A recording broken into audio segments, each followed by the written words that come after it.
O te whātaro whātu le palia mai mamaru o tātou mawhtana le whiafu. O ia e lau whai ngā renga tofi o le atua, o lātou whantua. Ale ngata foi lea le paia mai mamaru tātou mawhtana le o.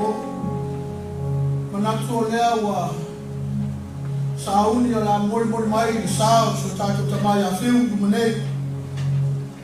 Ia wā o sa ringa whalainga. Me leo te wala watuai ma le nganga whaalwaro tātou mawhtana. Si o tātou tutu lai man whaalwaro. A mori mai e pa ia la whai ngā renga le atua. Ia le sao o tātou tamai kumanei. Tātou tutu lai man whaalwaro.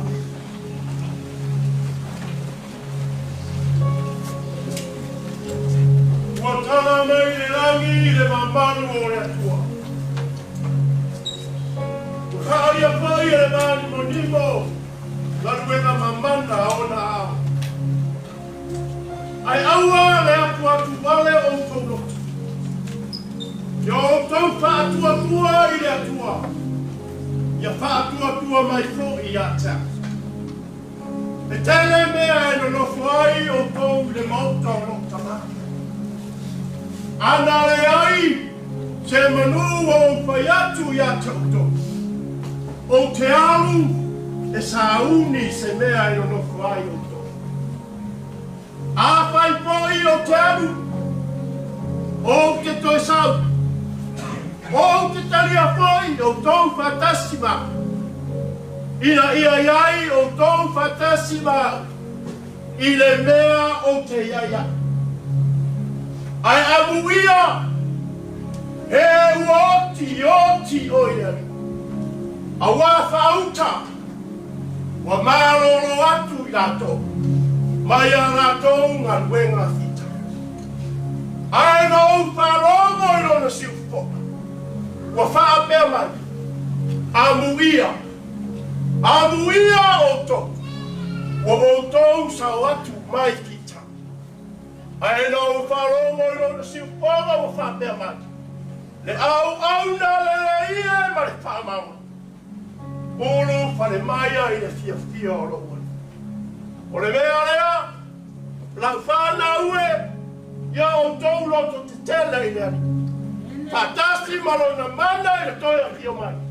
I le asto, saunia i ke riso mo i tapu. Ia manuia, lau marana. Ia soifua, ma ia manuia. Maualo no fuanga mau. I le langi ma le ola e whaamata. Lau sunga taitahi o sauninga. Le aua mautu mai, le sao le tamanei. Manuia la malanga fiu.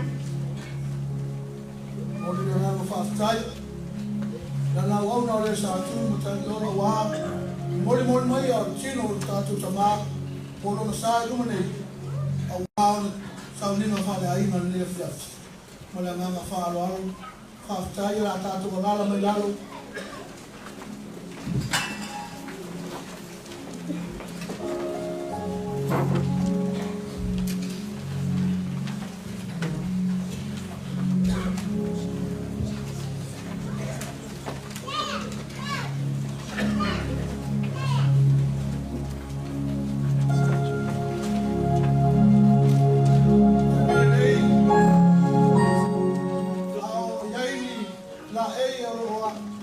Vale alofa ai ne fiafiala i so tātou tamai a whiu.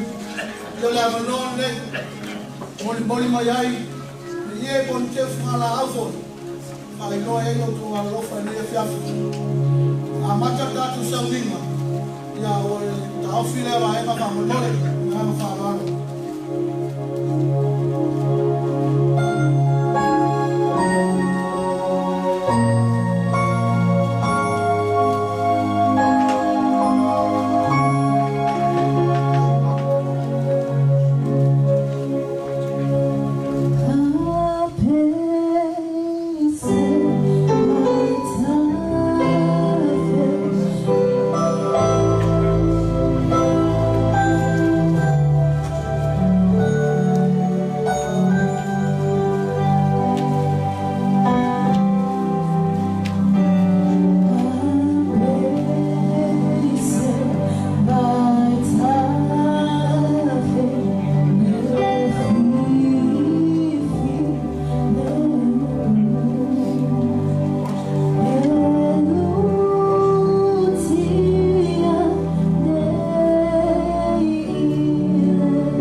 tua. Ava ia sta to pa fideli. Aleluia.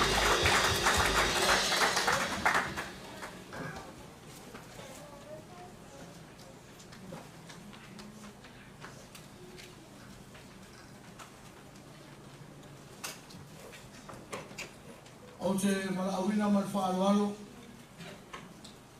Nana auna ya faleu. E mori tato tansana le fia branang fa'alo.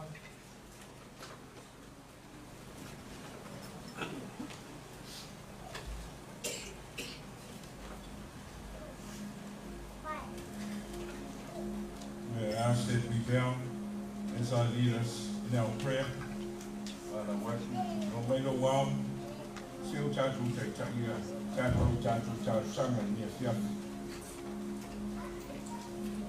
God of love and compassion, your strength sustains us. Your love enables us to face death, knowing we are not alone.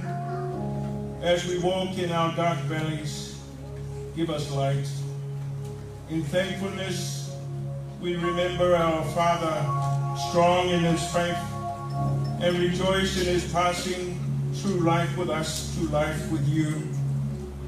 In our dry times, please refreshen us with your Spirit, Lord, as we come to terms with the passing of Phil Yuapo, a father, a grandfather, an uncle, a brother, most cherished and beloved within our family, church, and community.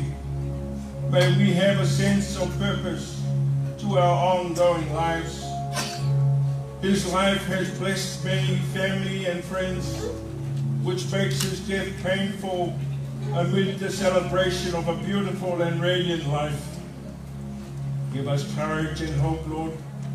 May your deep peace support Luma and the children. May you comfort our grieving family, friends, and community. May you comfort Phil Yuapo's siblings, nephews, and nieces. Give peace to his friends and colleagues. Give peace to his church family. O le Karesio Yesu, le tupo tupu. Here and everywhere, now and always. As we recall Phil Yuapo's life, help us to live in the Spirit of Jesus Christ, his Lord and Savior, our Lord and Savior, who calls us to walk with him, promising us a future open to us by his own suffering and deepest love for all. May we feel your presence as we mourn, celebrate with our tears the love and joy of the life of our dear Father, whose lifeless body now lies before us. Forgiving God, in the face of death, we discover how many things are still undone. Redeem our failure, bind up the wounds of past mistakes, transform our guilt to active love. By your forgiveness, make us whole. Lord, in your mercy, o e lama tu funga man matai sau, e le tau masinga ma tu whatau waa man pule to tasi lau fionga. Le sa whiwhinga what pese peru, o le tia le se ua tau peru mai noa, o le mua le tia, o le mai tongi whato, e le ai lau se tasi tu ma te te ilo whina ngaro. O wao oi lava te pule au i me uma. Yo lava e soi fua man matu wola. Whamanatu lau ona ya yoku. Na ia fo ina mai e yoba. O lau lava pule whaito tasi ue whina ngaro ai. E te toea mia nona soi fua. Ia whamuina lo swafa. Mai e tu mau pēia te oilo lava vi inga. O le whamanu ma le whane tanga nei. Se yo le whama bau whama rava. Mātou te mana tua. Te runga renga le lei. Ma le sao tā ua. O lo mātou te mai te tonu ainga. Nuu ma lo e karesia whawhtai. Lau whaunga inga lau awonga. Whawhtai. Runa le whanong longo ti ngai tau tua ina. O le whi au lau ngā renga. Whātai o le tiu te whatamā. Whai au nai siana whanau. Matai nai la trou ia te oe. Whātai le la mua ngā ruenga wamanua. Mariti nao le ainga I sose au nganga sa whaia. Whātai manona soifua au nei te tonu le kalesia o Yesu le tupu o tupu. Ao se sao tāua I vaenga umo le kalesia. Ai au nā tuai I atu oe whātai tene. O lo mātou whātai siri le li ie. O lo maliu pupu ngā, o lo toitu manu malo, mai le maliu ma le tunga mau. Whai le maala mo le mā, ia whiu i o apu, ma loe kalesia, e sao atuai I lo malo longa ma lo whāratanga. Nei lama se whai vai asa ma se mauma. Ma mangalo mai lo mātou I whonga ni mea whiafu. Mātou lamo I auauna se se I o numa, le li ie, e le ongi se se foi lau au auna I a whiu I apu. Mātou te talo. Talo I lau toto tāua I a māngalo ai se se o tamao nei ainga. Lona vā mono na ainga. Lu e mai se lava le kalesia. Pele I lona loto. Sili lava le vā ma oe lo mātou tua. Whamuri more whamangalo mai. Ta fi mala whenga malanga lau ona nei. Maua sona no whanga mau to wo e saunia. E te ona wheta lai mai au I mai no I kalesia. A mai se whamawa whana no nganga wha mai senga. I tinai anu maa. Whanau whano noa whape fwoi ainga na lua malo I kalesia. Takia sea ne apo I sa mai ainga malo I kalesia. Ina ia ua mātou taiton. O lo mātou wati. O lo mātou manguia le atu. Mamangaro foi mātou uma. I lo toto tāua Yesu Keriso. Na malingi lunga le sa tauro. O ai o tangi mai ala. O ainga mawo. O le mawhaio na au wai mai toi sa uninga. O le mātou tamā. Whamon mole. Pai atu ai lea ngā ngol whamawhanwhana no fionga. E sa pena pai nea, alo ngang pa ia I o mātou te ngata. Ia mātou whaitawina, ma whanongononga I lau fionga pa ia. Ai mai se foi I whetalai mai, ia lai lau upu fora. Mawhutaina lau au onga, o le ala unga ina lau tana le lei ni a fiafi. O e o le amoni mauni ni a fiafi, iai le file mu o lau fionga. Mawhutaina I mātou a mātou whengai ni sa minga whare aina. O lau au onga le nei po. O swafa manu malo ke riso Yesu. O le toi tūma le ola. Kua mātou wole atu ai. Lo mātou tumai o I le langi. Ia pa ia lo swafa. Ia o mai lo malo. Pai a lo whingaro le langi. E lo whai le langi. Mai a te mātou e aso nei a mātou me ai ki tau ni aso. Mangalo ia te mātou ia mātou o sala. Mātou whamangalo ngātu e mai te mātou. Koe kai nei mātou. Nā mea iai mātou mai iana. Tō mālo manma. Tō mani inga e whālo rama. Amen.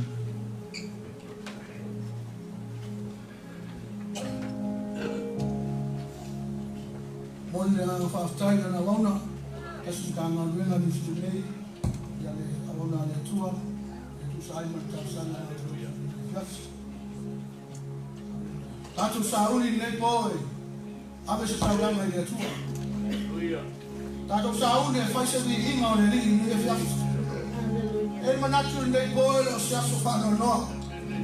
O le aso fia o fiu. Tātou o mai mole, tātou tau ranga mi inga nei tōtua, wina tātou mawhtanga. Teo tātou tutula I nei a whiafu. Hallelujah. E tia vai tau ina. Sina upu ki iti mai a whianga pa ia le tua. E tai ina ai le tātou whainga mi inga nei tō. Salango sifuru male lima. Arona whai upo sifuru male ono. Sifuru male fitu. Mas se fulu ma le vangu. E wha apea lo na whaitau ina. O le langi, o le langi la eile ali ilea aua tu ina mai ia le lalo langi mo le whanau a tangata e le li atu i le liki e wot mai la tau uma o e ifo i le mea ta lingo lingoa a o tātou nei tātou te whamanu atu i le li e a fua mai nei lawa e o i le whamau ia o tau i atu i le li ma na ia upu o le whaisalambo o tāwita ko mai tāwita o le langi lama lea e lea li lea a ua tā pena e lea li le lalo langi mo le whanau o tangata mai le whai upu e fitu e lea li atu i le li tangata uotu e lea li atu fo i le li le tangata i le mea ta alingo lingoa e moni ma wha maoni le a fionga le atua le mea le joe ma whai le oti na bibi i le li e le joe ma whai fo i le tangata o lo i le mea ta alingo lingoa le mea ta alingo lingoa o tunga ma e le ma whai le oti po le tangata o le tunga ma o le joe bibi i atu le atua a o e ma ngoi tātou na fiafine o lo tātou maue ora e ao le tātou whane nei le e tau i aina bilia e a mata tu le asore nei whamai au a le whama tā pena ronga tā pena o tātou che o tātou avesera e o le atua le nesa tina tu tātou o shiftim tā mai tātou pesi a moi ini o whaima nei po whalata lata o tātou ronga manuia la wiki Hallelujah.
Lea na mai. Lea wa e toi amatu. Lea tua o mātou pe pese o vi inga leko. E ori o mātou roto. Ori o mātou manga. Ia te oi o mātou tamā.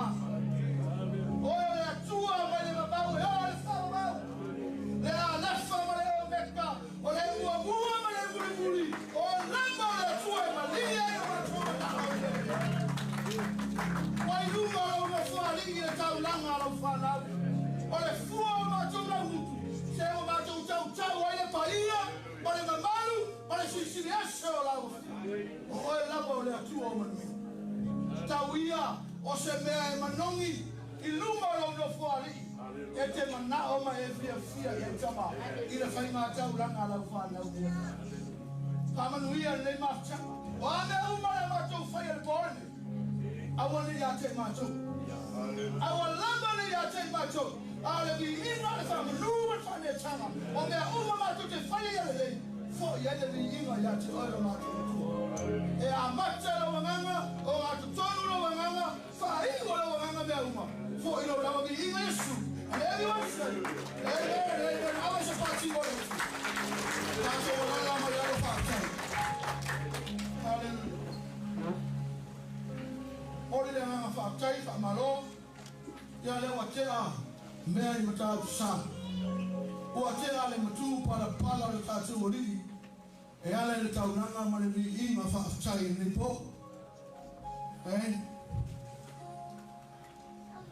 Manatu le rea whiawhi, ia nawa tau ni maina, tātou maafutanga, tātou pokalame ni po.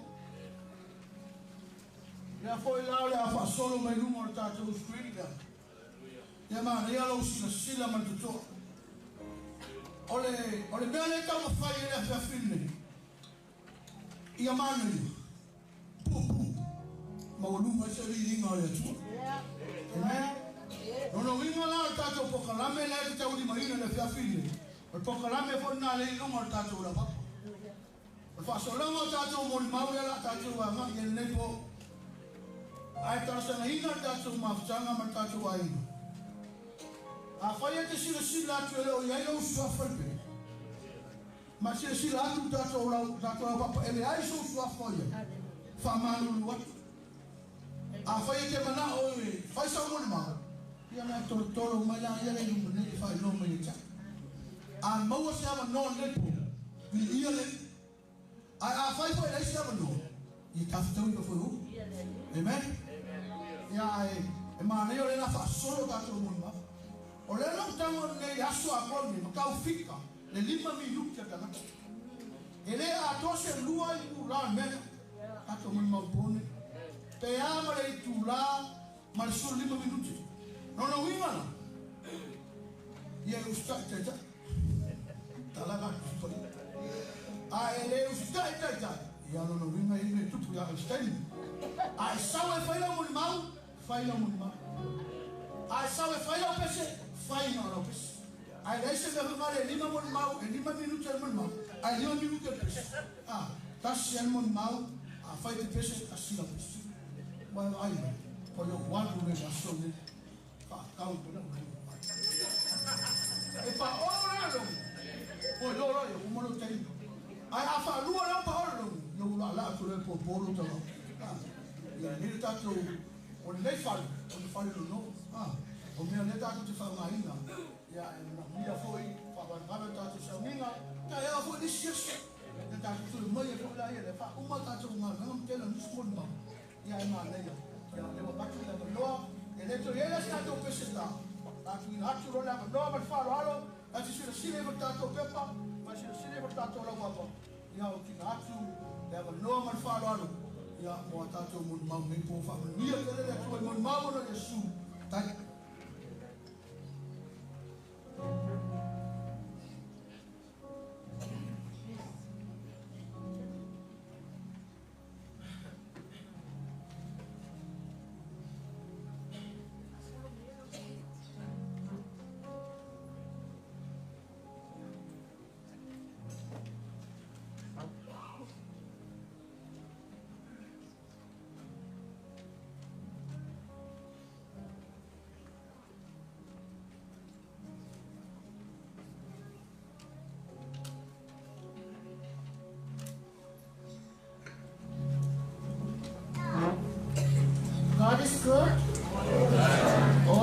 time.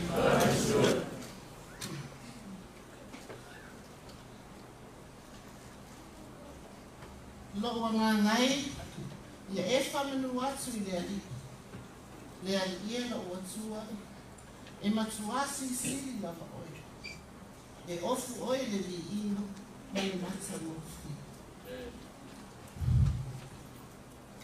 le suafa man mai lo Yesu Keriso o te whatalo whatua I le taita I le sauni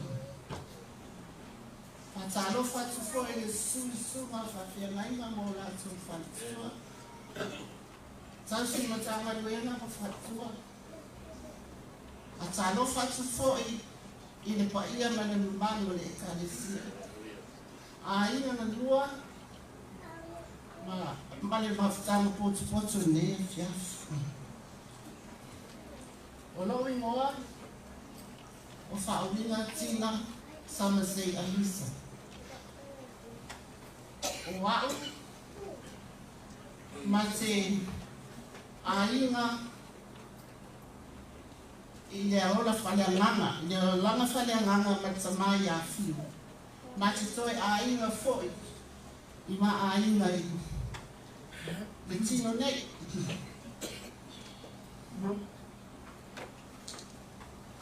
O le tamai a whiu, whaftai mo le avanoa o whaetuina mai, e whai eisa o tala, e rea o whai mo li mau, e ala li mawhtanga wha le ainga whaleanganga. Ia whapewhai no mātou ainga. O whiu, o le siwa ainga o ainga o alala mai o uso motu o ngāi fwoi. O le lātou ainga I vai mosu. A o le si o lātou tu. E e toi ina le isa le longa. O le alana e ala i o na fiso tai o ma ainga. Toi, mati toi ainga I le ainga whaleanganga le tua. O fiu asa lama luma. Na matou ngānu rue mai le amataina o le matou ekalesia. O se tamā e whaamau popo. O se tamā e ngā rue mānosi. Tōno si o matou ekalesia. O se tamā whae fia te le whanau. I le amataina la ieina I aina sa matou mafuta I amataina. Wa whama vai whai malanga atu I Australia. E iei le whanau a si ainga lea. E ele tamai titi lai titi a e fia I o fiu e mana o a fiu sauna te wiki e. Nai ku lava e taino arta a vale o ia. E anu lava piki maisi tamai titi lea. E olo I laso whalaile I whapena na luatu tamai. E ela le aso na luatu e tamai piki ala vea ila ta a vale. Ia, e le pole fiu le na vea na tāwai. Pole le na fia I o ia. O mawhaina o mai e wiki ma se tamai titi lea. O se tamai e tungu le alofa. O se tamai fiu nau I mea le le. E wha mau popo. E ti ngana o la si o la aina benefit. Ai a whai whala vilani. E mana o a fiu e whai ia mawalu. E tolo atu le au vaenga maluro se whainga lue. Ale mana o e fiu. E mana o a fiu e whai se lea le lei. E whetau I la lona whaala lavi o lo tupu le nātai. O se tamae e pele ia iana na I kalesia. Pele ia iana na ainga. E pele fo ia te iana na whai au. E pele ia iana na I kalesia. Ai ai tai me. E whio ai nei polo le bato le na ekalesia le stai. E pele la na whaiwhiau. Ai ei whaitai me muai wholinga le whaiwhiau le stai. E pele la na aina. Ai ei whaitai me e whia uwai whaipoto na aina. Whaitau tala le whalamdama mato aina na whai. E le tamai a whiu. Walo fala mi la ve wo mai lo la fati ni foi. Wa fili to ole. Ole aso fa mana ni fala mi la. Fina mai le si tu. Ola to ole tu malos. Fina mai le si tu le tu le ye fiu. O la tau e matua, o la kiki kele ko fai launa. O na whapenga leo na, feo I whaale I whinauma. Tongi lo ele fiu le ia fiu le, e mai se manatso to ina matua. Ai, e whaale se yo na mona lo na manatso I mai tawi le fiu. Ai fa mai fiu, e kukusa le asa kasi maso kele yumo le atu. Pongi le, ave la unga, whai e vai moso laso. Ia, ai pole tilo maestro, ina lau tilo atu vineo. O whai e whai igu. A wai rona ke koe whikau I mai fo I ma a ina whai angani. O se, tō whai e le alofa. O se tō whai maluai e kālesia. E tua I ai e kālesia. E tō manga I ai pe aluta le tai. E wha foi ai fo langa. Fiu. Whaatai na renga leina e whaia. Whaatai inga mo I mātou. E mana tua pia oe I tai ruma.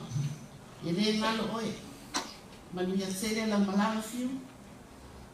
Maua so nufuala. I le malo I ngalo whaatai mai Yesu mo oe. I le suafa Yesu. Amen.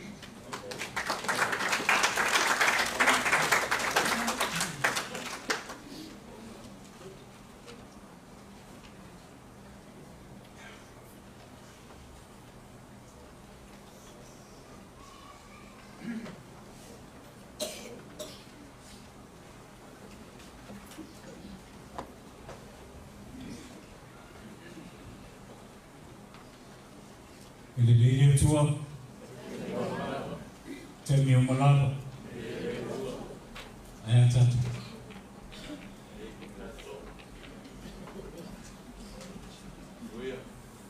pa mai le Ioane e se fu malfa o na foi mo a wale atu tu wale o to loto io to fatu tu ile tua ia fatu tua mai fu ia tia ai fai mai le mataio e lima o na foi puefa a muie fa no a wai fa ma fa ni nei na to tu lo tu tala o mono fa tai le o saminga fa tu lo foi na tu I tamasao le tala le ai mo no fa ilo no fa tawa Wow, o sua, lino, mau I whale manua, mai satao. Marifanga, I ngā maifu. O le aroro tūla I fia whaise mori mau, mori tamama tua I afi. E le aise maso tanga. Ai ua maso tanga, ono Yesu ki wisu. I le ngā ruenga o mātou ngā ruenga fantasia I malituina, tūrau. A umira sa o mori mau, ia sala leu. E whamanu ulu atu I lau sumari, taitai o saumini. E whalau pepo ala o mori mau, a le a whatukutopu.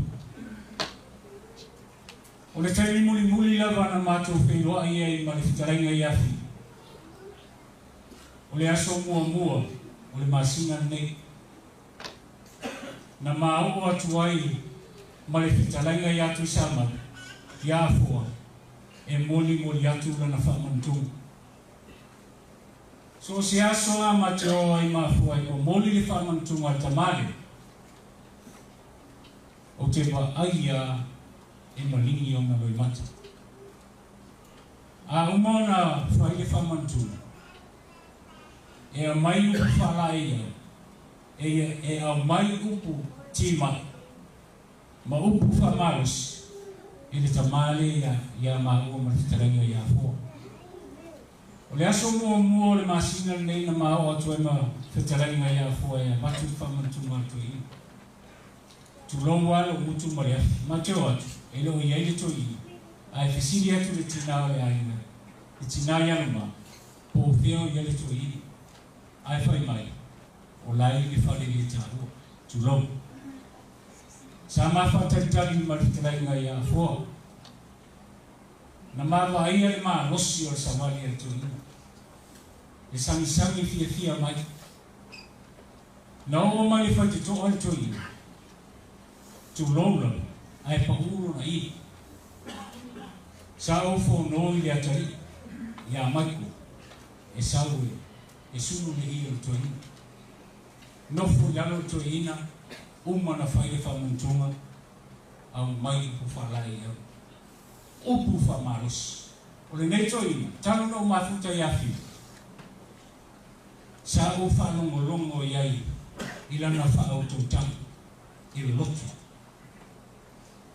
e pe ona sa no le tina ya ti e fai le mua fai le mua au le loto i o upu e au mai ele e fautu tanga to ina e fautu fo i mele le a o fo ina fai i fono le kalisi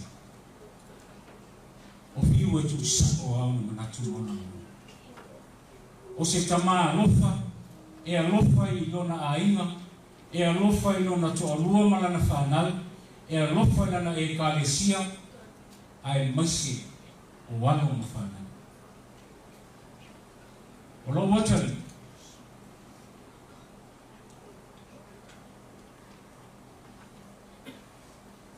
tele o taina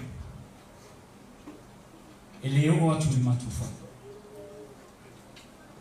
o le excuse a le alo watari i a mahu te o leo te i whare o tui o leo te i whare o tui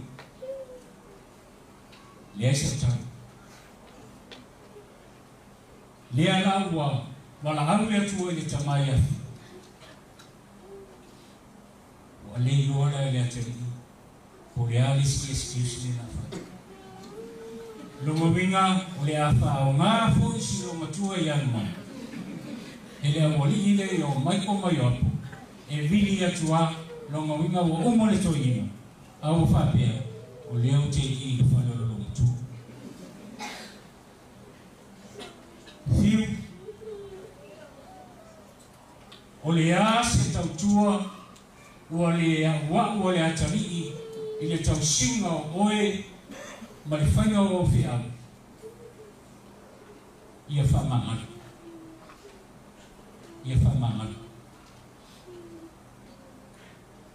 o te tari tonu whiu ua ma lie ato tōro lotu i le tautua le atari o le ase i puwai o asu e mai komo oe le tamau o ma ua lava nā ma le whanau ai whaafitai mo whautuanga le lei tima inga le lei e te au mai amo i mātou e le ngata i lau e kālesia ia te i mātou ua suafa le e kālesia whaafitai lau pule leo o lau whautautanga fo ua toa ai o mātou lotu ua mātou le whiwhewe ai e mātou te putu i lumo o tamata whaafitai le whaea e kālesia whaafitai le whaea ai ia whamanuia le atua whiu i lau whai ngā marana.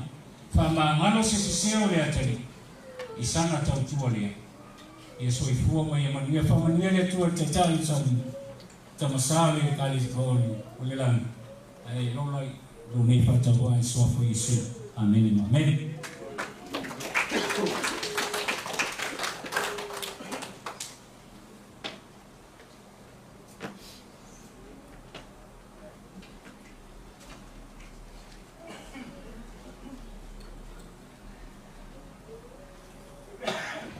Abisa partilhei de tua, aí te fiquei essa tomada, abisa partilhei de tua.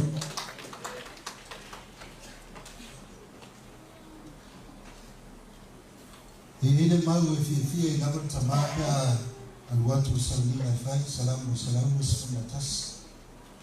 Mas logo ngai fa manuatu nele, mea mo foi o tonu ya cha, e fa manuatu no sof pai. Le tua watu pere na malu le tua wa oye e o le mana e o mea malama. e o me tapinanga i soifua au no tamai a fi. O le atu le nganga whaatai, sunga te tai o sauringa i tu sai ma le avanoa, tula iei o aho sui o le kalesia, e mo le aile nganga whaatai, na ua mau se avanoa o le kalesia i le a ima fifia, ia po le sauringa whaale a ima o le tamai a fi wasu. Whaatalo whatuai lau sunga te teo sauringa, na ngata i leo le wa ia o lau whai ngā ruenga tutofi e le tua mou tofa tua. Pata lau whai pa ia i ainga ngā lua, ngā tai leo o mai mama e pere tamari a fiu. O mwhai o tātou whiroa i mama futa le dei asu. Tūlai whai se mori mau le mawhitanga ma tamari a fiu tutono ngā ruenga. Ele umi foi se mori mau o leo tele na abatu foi nisi o mori mau o te atu ia o le mafutanga lava lea martamai a fi waso tutono ngā ruenga le li. Ile lua fe sikun marfa ma tau te watu le ngā ruenga o roi e tamai a fi. Ia o te iloa e o martemi nei le roko o ova marsikuru tau sama. Sa no foi mo va ai ele tamai a fiu man maftang tono ngā ruenga le li. Sa la mona whanga e tia le loto malenga ngā whaaftai. Wa ua iei si tangata matua tono le kalesia. Ia wai mātou te o atu fōni nātai. Ia. Ili taitai o tainile o e tainile dei. Sa lafo wa mea uma i tamai a fiu e salino ai.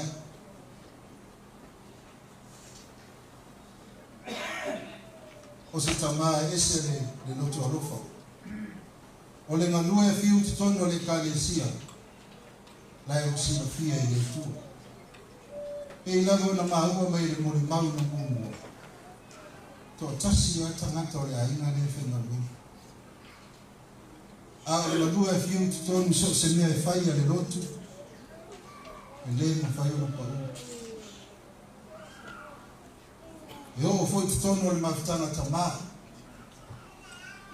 A le alatu tamaa e whaau o tu lava. Vai ngau sa o ma mawhitanga tamaa. Po le alava se mea e tala no ina. E tu watu lava tinai alu mai. O mori atu ma whaino atu.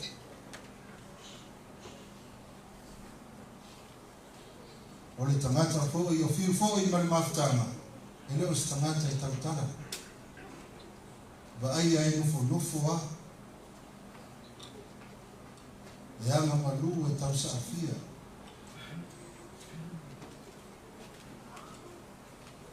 E o i tei e tala no ai nga ia por kalami o ngā ruenga. E nufo a fiu e tau wha au istei ni. Fa mai whai o tau. Ia e wana wha ali le finangana o tamaa. Ia e anua lua e mata mai fo i le ita mea to ina. Ai umana fo i fai mai ia. Ia umanatu lava to ina. Na lava o to si fi. Lea lava le mea to te finangalo i eia. Mara fai fi au. Ai mesa o pa ia le kalesia. Ia o te au ai fo. E le eise fa le tonu o ngā lua a fiu tonu o ngā lua. Le lei mamata mo fie mea uma. Le lava o alu le tamari a fiu. O lai lava e ngabui. Ia tonu e pakitai tamari a fiu. Le ua wara o mai lona matai. O lea lava e ngabui. Lea lava e tautua. Lea lava e auna. Lea lava e whai fina ngalo le tu. Ia fiu e le umi sa matu tari. Ma tau tari tonu ia o saunia e le tua lo no whaanga ni lana. Ia tāwhi mala lo whai ngā malanga. Ma tau tari. Tāna fo ia le kālesia ma whai fi au ma tinawa ngā ruenga. Ia manuia lo whai ngā malanga.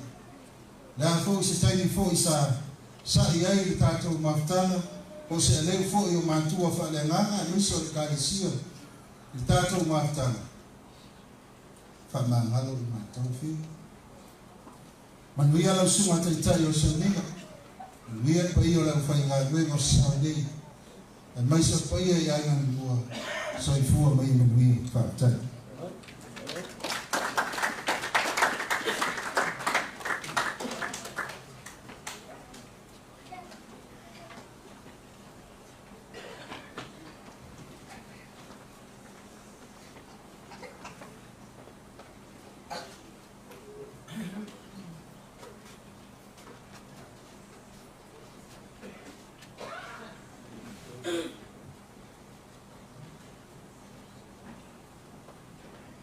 Taylor suma te Sabino la mono no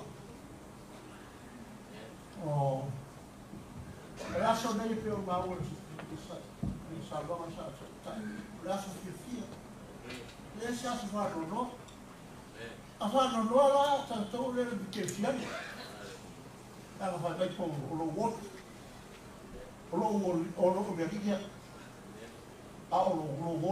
lo wola o le tu a lo wote lo via o le otro fi o le via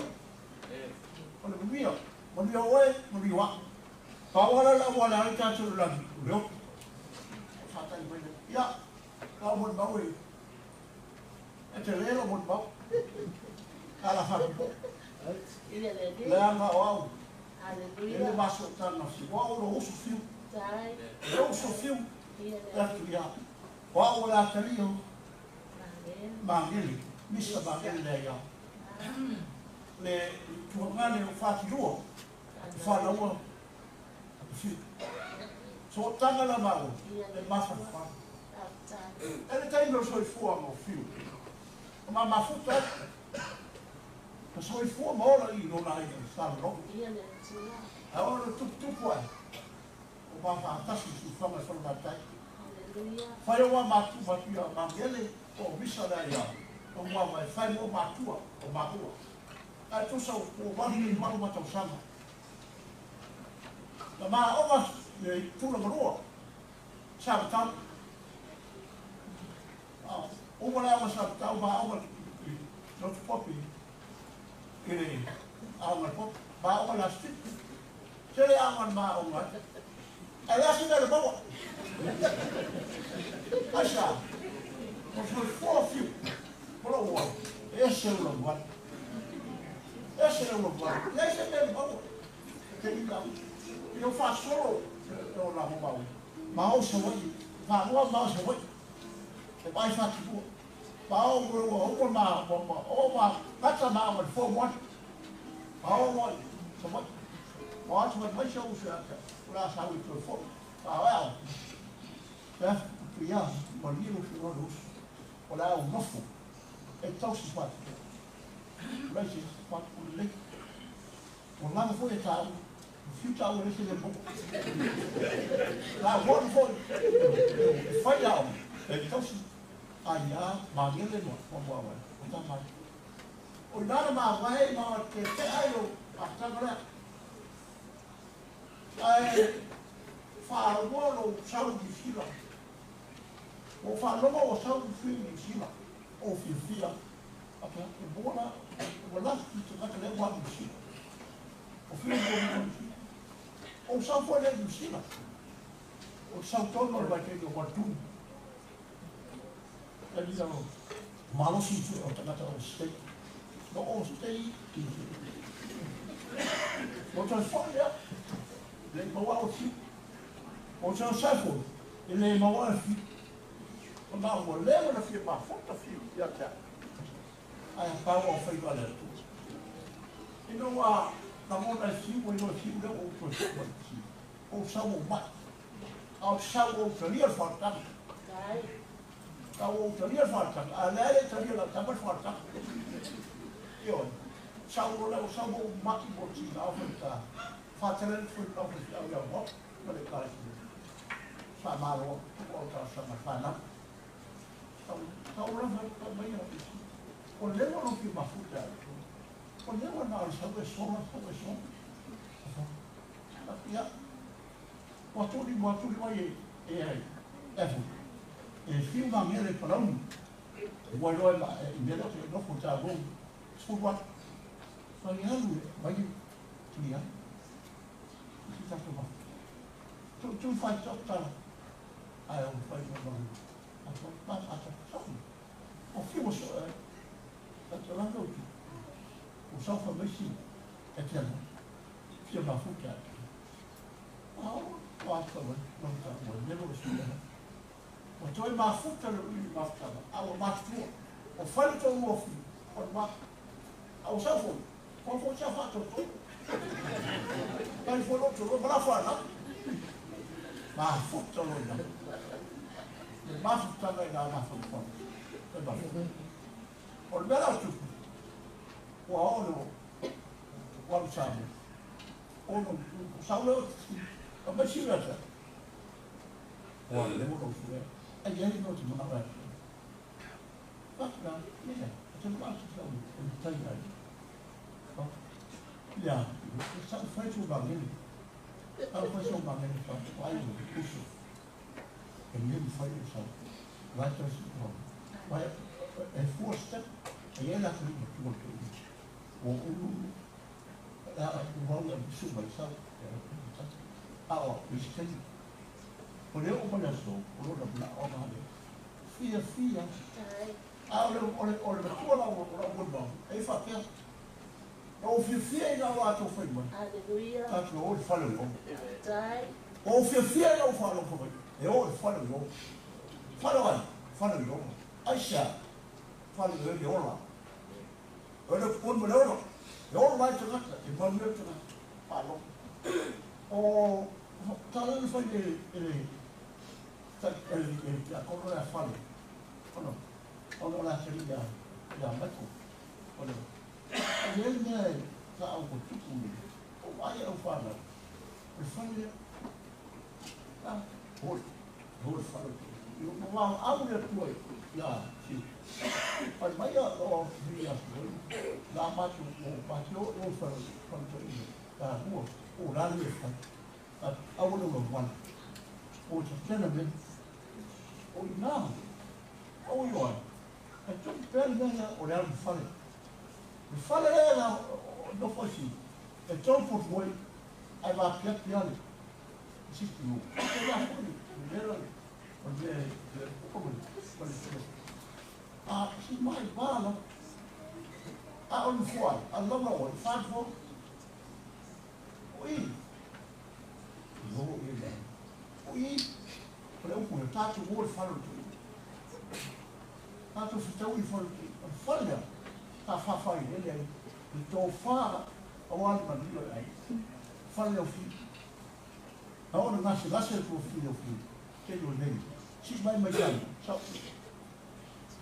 a hora foi mas lá vai já não tua já fitai é balaga mãe, sabe, não foi sofrer, não foi, sabe, falha, mas foda, uma foto só dá isso, até tá uma foto, mas fala tudo, fala ele olha, tá fazendo ele eu por aí tô fazendo ele aí, ou não como é que ele se falha, o filme, o trato é tô faz, ou tô indo na calice, puxa. Então, indo na cabeça. O ia casa e fala agora que eu fiz eu, só que eu faço agora o pergunto não. E cabeça.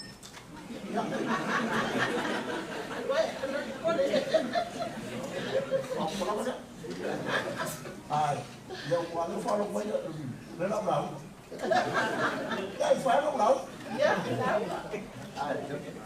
Se eu sair não vai fora. Nem como você me salvo, o meu salvo. Aleluia.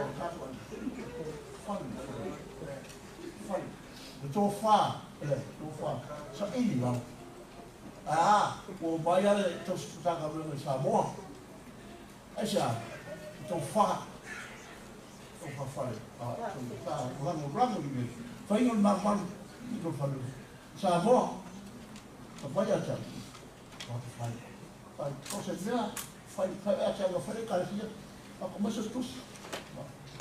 tai ni fa tu ngata o watu o tu watu ngata tu o ti bas na sa amata sa 4 pati ti e mo tu bola ta ya bravo la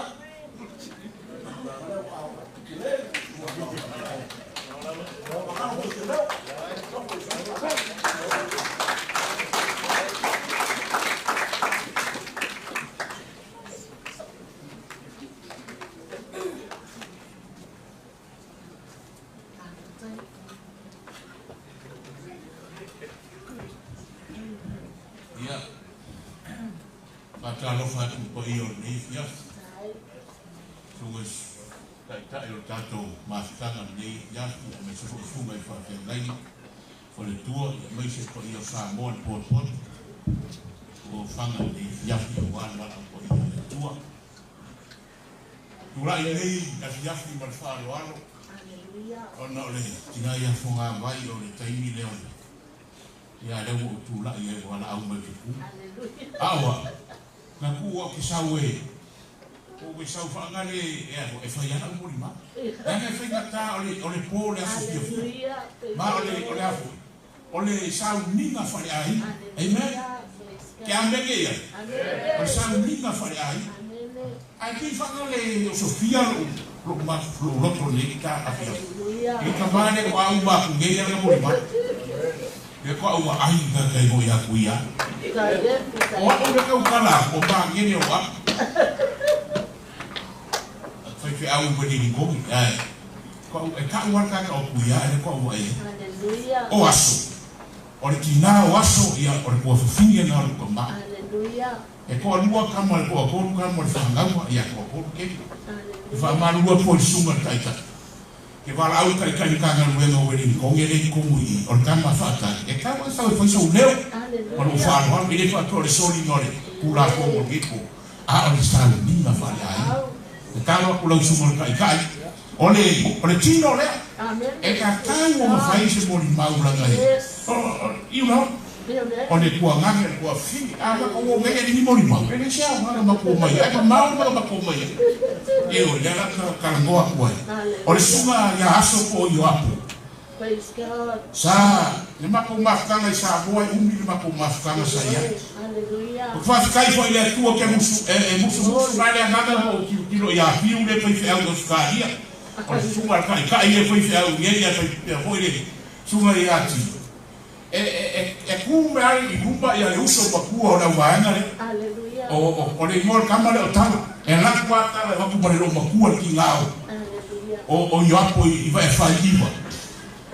Wa nase tinaya fakilua wale mafanya kausi sa longa me la sa mo ko kamia fa mai ron makama ya mako ka ku mai ro ko fie kausi ba ko mai lo ka kausi le le fa ala ku mas wale biala e ku makama ngame ai ba wala mas na fa fu ba ya ma wa sa mo fo le yu ka fo le fa no ba ko ba ngal kausi ngore ai a tala ya mo so ko fie ya aga ya mo vai ba e fionga ya ko finaude ya mo se ko sia ke ma ko ango se la fo kai ka tu ya to la ko ya sa fa pe na fu ya ma ko ai me fa iva ia al war ka usinore o le tinano fa ki lu al tinao o as no ai na umba le afo sai fu al tinama kango ya de o le pinga ka fa mo lo ka o lo ya le kia ke lea i mo tua o le mula o i va fa ia o mai ke o ngai tina was a foi na so so ia sabo e alu ai foi na le mo fu e alu wa mo fu i va ma ko mai e ga le ngai ai ua para au le tua le au e fa ko ma ko wa ka no sa mo lo fa ko ba mo sa wa ia o se kanaka ese le ko alofa e lo ko maura kanaka foi ese ale le kaukala foi a ko aso ele u ese kanaka le mako que le coli fa sale danga u belo mo mo le nu amen o kanaka mo fa le ko uma a pigi foi aso kanaka ia o se kanaka ia ese le e sili no le mele o ka ko ia ia o le wa na au na tu a o ia ka ria fa o ka ai mo se si ko mo ngai man mo a pio mai pa kala mai au ko mo man le e ke le ka ria Yesu e ka wala fa ile fa solo no manos e o sa fa sa ra mo ko e ko su i aso o par pe si ma su a i usila ka ria Yesu o Yesu e so sa mi aki o fe ke a ria fai mo fia me o me lo ola mo ele so so ni ele tua a ke va au ni ya so lo mo ma ku ya ka ke ri fa ka ro fa ne si le o kilo ko ya o i o re kai ke mga ke na ko fai lo ma ke le o para no wa le ko fa lo mai ba ke le ko fi la una mo ke i ba ne ya la fa kan ya o ai fa ke kan ni o fa pe ke ni san a o kilo mo re ka ke ya so Nanga usa wa ke foi le para o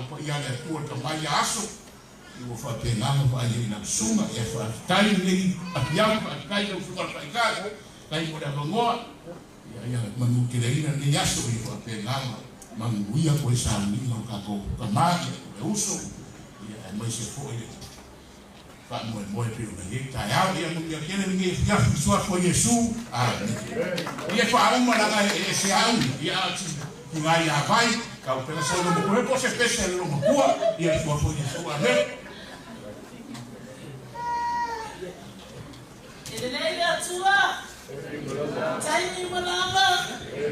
Ele atua fela tala. Praise God. Amen. Where's the piano man? Okay, ia ali ia o tato fa solo mai lava. Amen. O te kole.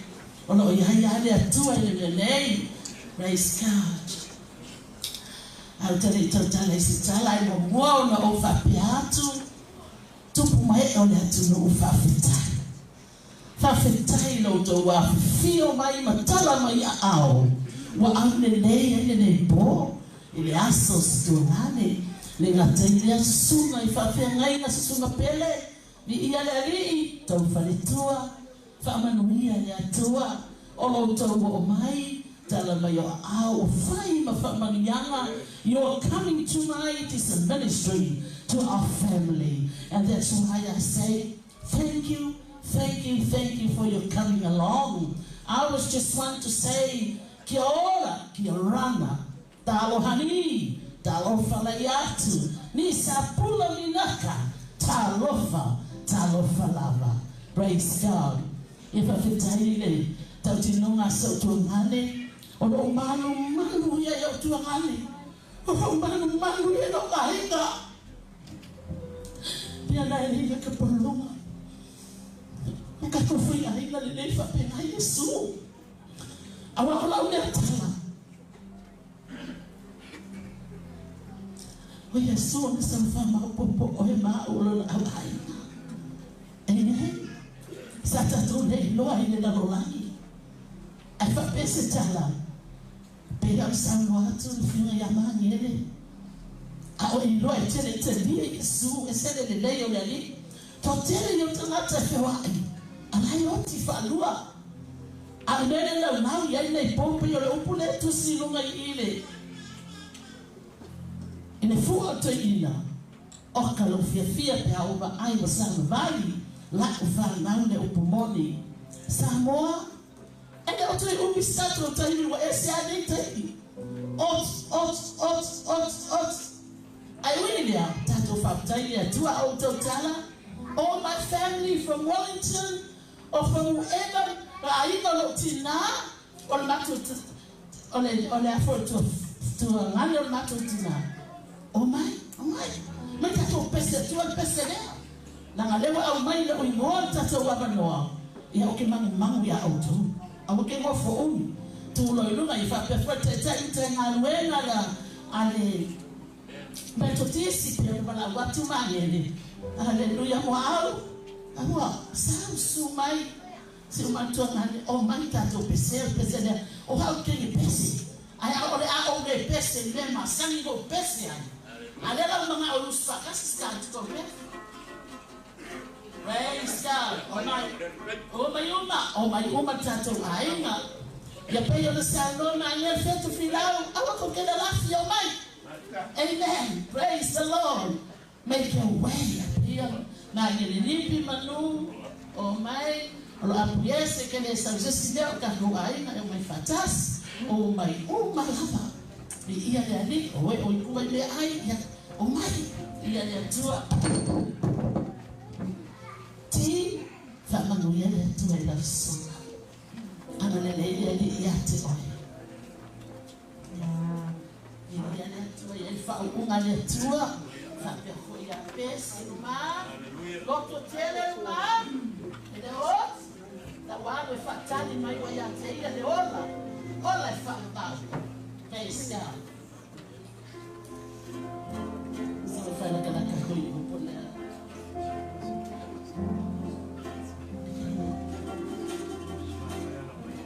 Oh, e ele vai chamar ele pensou que eu sou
fia feia.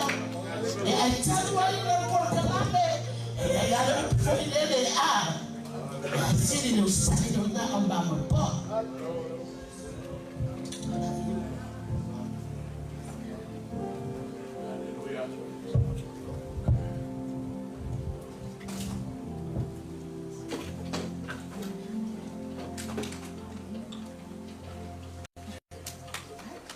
Tau to ia whai o tai roto i pa ia o Sāhina. Watu le su pa ia i a whainganga ni tofi a tua su a tai tai o Sāhina. Ia fwoi a i ngalua mai se uo mai whai mai o nga whai maruai ni aina a turu watu. Yo mona mori na palapa malo wali ina mo fasani o tatu to pau ali te fasini se tala ia sa titula por kalame sa ton fai tu sai por kalame fa malu ruwa ni sumo te tali man por kalame le wa so tu ina fa bo ni fiafi no le o ta lo mo por kalame ia wala yo no tu le mai Nia se por kalami po se mori mau sa ki fai ia o manu e ustai por kalami te tai fa pupu o se tala wau le tama le uso fati ua le tinao tala ina ia fi longa tua e no ia fatai o fatilua o lona tamā o vaumua i lalo malava na safua o lona tinā o faaanga i iva o vai fai safutula fai fusi o i fusi lea e suafa mai ai ia talaina i aso ke nei e suafa aso ia inga lea o i lato koimana o le a fai o te whawina se sinu po se matua o se mon mau i le fiafi o no manitua leo i tala le apostolo Pauli a fai o te tautala i ngana tangata atua maangina ai le so olofa wa bea uma apa meta lili masule palo i tantani ai fai mai tala ina Yesu o le fai mai le ia le fai le finalo lo tama mai mountain whanongongo tolava i mori mau o le tatu tamari le fiafi i whamo muane lofa o le aunga lea ma le whamo moe o le soifua whatu tua o le soifua ke usiano o le soifua muri le tua leanga o le tua o le lofa o ia o le lofa tunoa lea sa vali e tabale faisi umi o le taino matu mafuta mo yapo manu mai o le tonu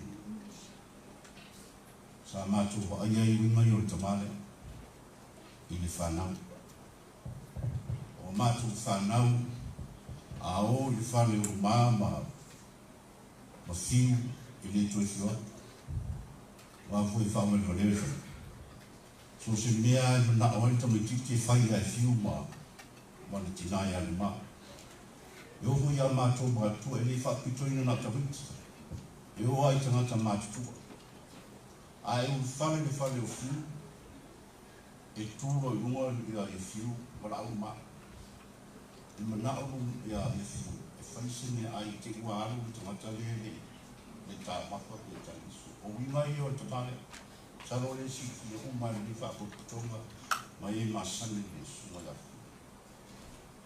la fama te ino tala na mo foi au na se 5 minuti ai ni tau fama tala ina wi mon ta tu tama uma man fana fu la yo ma ya mangere a tilua no mo ni mai no fa anga o tina ya fe alfa o le tatu ai na i ni tonu fa malu mo o le tonu tatu ai mo ma tua o i ka mo so mo le pasi o i ka mo so mo le tavale o ai va ni i o fa ni fifi wa a mo mai lo fa mo o tina ma le fana no le vala o ia le tua le tamale le fa masi le tua mo lo te fa tai le tua lo te mai tawina te maras ia le walu tama sang walu mo ma ni fiafi tatu ai no pai la fa na bema ya mo ya tu lo fa mo tatu sabi no ni fiafi ya o no fa mo moi ya ai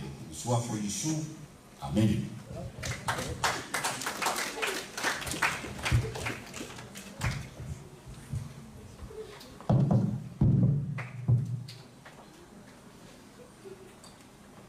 O foa mamala e tama mana e fatue e ole lamua la balea o sa le maranga lo fiona ma au fa mea fa fia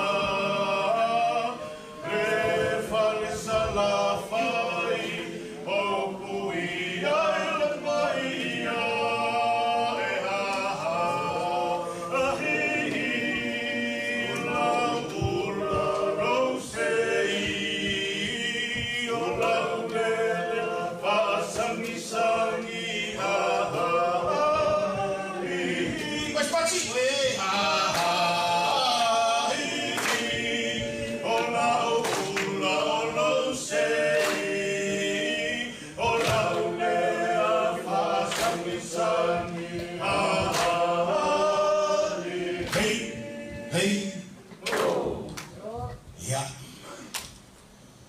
tai wa mawai fai wo tau faia masuia le tala foi le le tasi le maa ai tolu manu tolu nguma le tai le tasi le wo to suia wo tolu maa tasi le manu wo tolu ya matwa misi umani tolu tau mori mau peo sa no wanga tatu tatai ya asu wanga la fia wanga la vai ia ia tua o mai ona fusi la palapa o malo Maya fo ia na tu ilunga fai taulanga sitia tu la sola maletei mufano sanga biia le tua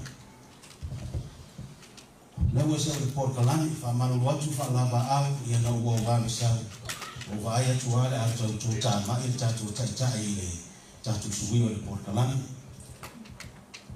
o au le moa se vesi o leo wa filifilia matofia ne ya o le sunga ti ya manisi fo ya na fatulanga le porkalami o te sau e fai masui le ai na tama o le ai na o po to fa ya filwapo o au le tama mema o mema o le tama na muaso o na uso ya luapo le tama o fiu waso luapo wepa lea la latu le o tamai o lona winga o le so tanga o santanga loa I sale longa o sano le ato ai tau nu mai lisi se I moli mau so I fu le tamai sa moa a mato malanga mai nei le vanfa tasi da fim se la vanu su malfa o mato o mai o lo mau popo la va tino o so mato ai la santanga loa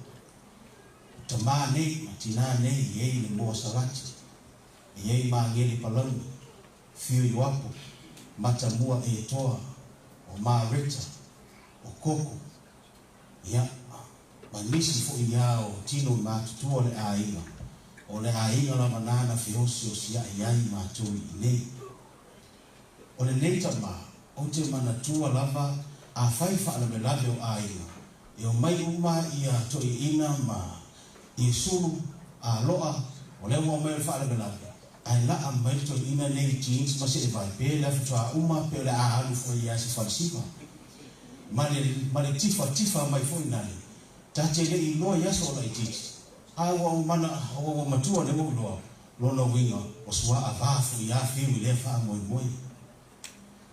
Wa mae ai le maliu so matu tamaya le mosa lati wa umi ase va matu tili itu mafuta. Fa toa matu toi mafuta le se mea le luafe manfa. Isa fa ia sa fa isa tanaloa le nofo fiu o te alu la etapa le fiu matu filoa e ma fiu mangele fiu moa fa tase fo ma fiu se besi ma nisi o tatu tau ai na matu toi filoa o te toi filoa i la tamaya fiu wapo o te le ali sunu wole o toi ai le fiu wapo le valu se furu iwa se furu a le fiu wapo o mafuta ia wa mato na fata mama ya lona ia anga mai mo na winga faali mai ya mato o mato tango fio fu ile ava manus au solo mo fu ya fio hapo na toe fautua mai mato tau mafai alo mamao tau sanga le wote te leo fa alo le neita mai no mato ai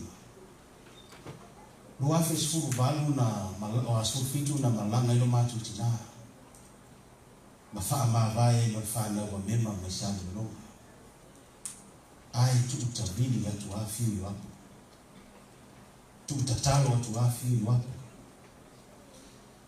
le tatalo afi wapo o te lofu al fa na uso tu fi o tu ti o mama tu tonama o tu ai so se fa la belanga na tupu ya mato ile mafai na desa bani bani atu toia pe toso watu fo ina mfota bani bani au ni tuta o mato va ai o le o pongi fa mwe pole ale mativa manele tango lima ile ya nia mativa ile au le alofa toa mango lofa tele alofa le mitoina fa ile valu se fulo toina na nao toina o tuwe fai MC ya ma fai le asu na vili mai moa si fa mole mai ele umalta auf tafia ejele fa mole mai ya cha o oyo tama na fa penana tala fa mai no fi mole le fa fta mato mai fai fia o mato baba ai me asili wa alu mato tina alema fayo na mato tausia se tua afo ya polo na tua ngani basi no se tema tausanga ba sui tu sto finga mato e kalesia o wa sila au fatu anga isi mai ya fionga le lisea le pena o mato tu finga no no falitua ya malaya mata na fua la si tia mai kredi ta ilo pe fa fiena mo to ina le tala pe me o te fia awai le mau alunga o le fale, le manu ulunga o le fale, le leango o le tau le nava itai, ile itau fia. Wa mau fo i fiu le whawhatala e a momoni ne ile sunga le tau simutanga nuenga, maso mato tu file e a talapauna. Le la momoni i tu, i konferenisi ni usida, i tanga nuenga i manrewa. Oke topa vili mai, November vili mai, tenyo kilisi masi mafia ai fa la mai o le vili mai le moa o afea e ale momoni fa numa tala pauna ai na taua ya o ke topa yan worry waiva vili mai November o yan worry waiva vili mai foi la matano yan worry fiu ile isu ya se aso o yan worry waiva bu aso bu aiva malu ru timo le talu nas ai ala tu pe mato toma na tu ole toi mo muli ya lea ole toi tau tua lava lea ole tamata si ai mani lei masisi na mafo a mea ole toi ina tifa ma o na yaso mato laiti a wa fai matangata fa o laina tau si ai mani ole asui ole mato tina mo muli ya na tau langa ile kalisia fina ngano le tu ai masani ana mo muli tau langa na lefu mai inisi fo ya uso se tu no le fai na luega o to pano mo le tu mo no fina na fim fa fetai lo fa ai fa tiri fa fetai lo fa ai lo tatu ai pa no no watu fo mal fia le tatu le kalisia fa fetai fo ai lo fa ai kalisia talusia e to yese si sui ai oi o se toa tu lai se toa fa au ngā nei ang nei fola panu na fa ngā luena to fia nei fiaf ang nei o tatu ai ta fi mala fa ngā malanga te ma le fo mai le mue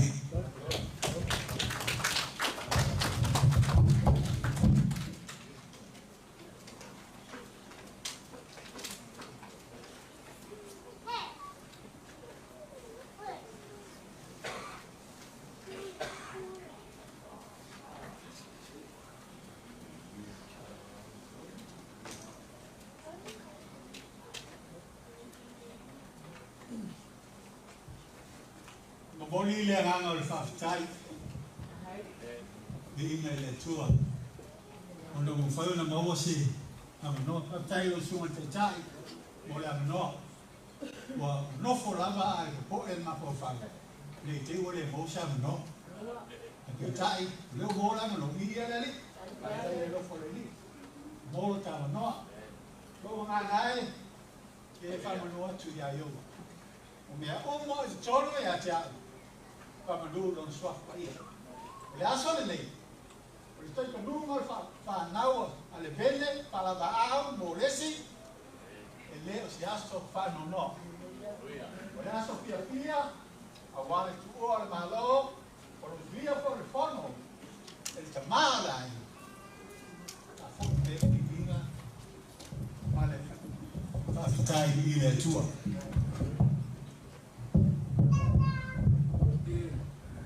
Tato te io la te tonu e le sta so fanno no la sene poi di ina le tua te la ta finta o tala umi ba atu o to pa ia mo to mama o te no fa o poi ne te wa tu ia o le el chatai ma to wala no bol ma ai te ta o fiu e mansani o na ratu fale la tai il vero ero to fine o le bene fala ba a molesi e asia tu ia o stata fai to fine tele io fiule e mo mali ne e masani fo na mato malanga mai amato mai same pe ia i mato te o fiu male no an ngase mato tina ia le o fiu fo ile male na manai o la ma tu ai te no mai e la mona ai la nga fia ma la nga fa o le wa liu fi ti ale mo te ora ti o te mo ni mau ya le lei nei te ma ya le lei te ma ne o sta ma no to mauralo o sta ma o si ainga o sta ma le fa to ai le lofa o leo te mo ni mau tu ai ma la nga Loto maulalo e ne tura e moli maubina a mionga ma i turanga i na iai soifua au ona o le nei tamai a fi e pe ano fai atu sa te la fita o tala ia po e fo nei te o soli tu la fono mai atu le su mai fa nei ai fiu mo ya lo fa le mo so no fo ma ta fi mala la fa nga mala ye mo so no fo ma le lang bi le ma lo te ta to fa mo le il fa nga mala na fiu ne fiafi ye ya lo fa le ta pe fi le tu ama le fua a pena ta o awina fi ngalo le ni fa ta no ma mira mo ma ne tu aso a nei io te fam e fiaci na ma tu pese lea ma tu te lo fai tu ma lo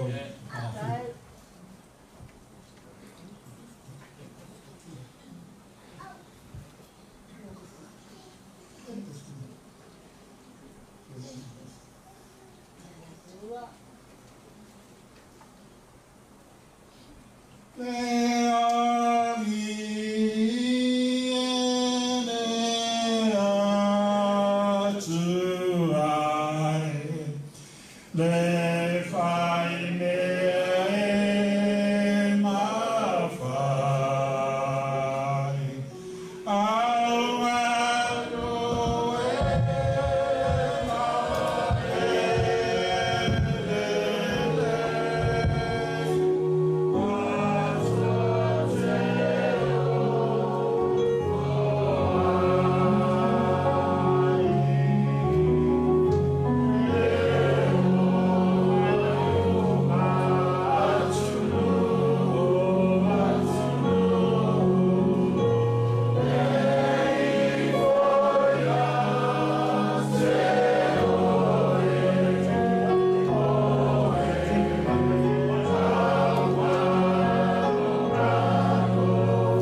lifting.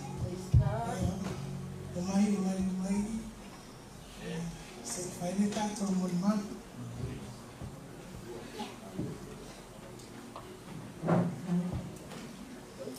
Guam mangene.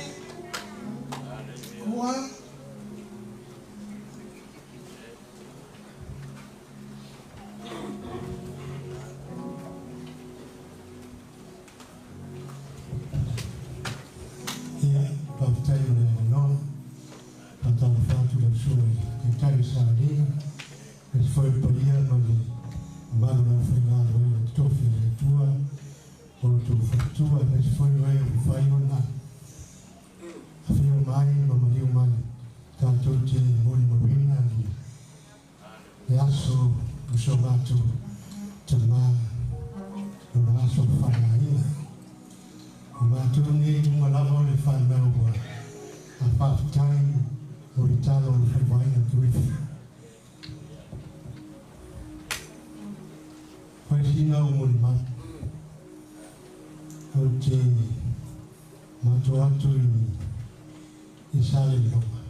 Yo te loa ila fala.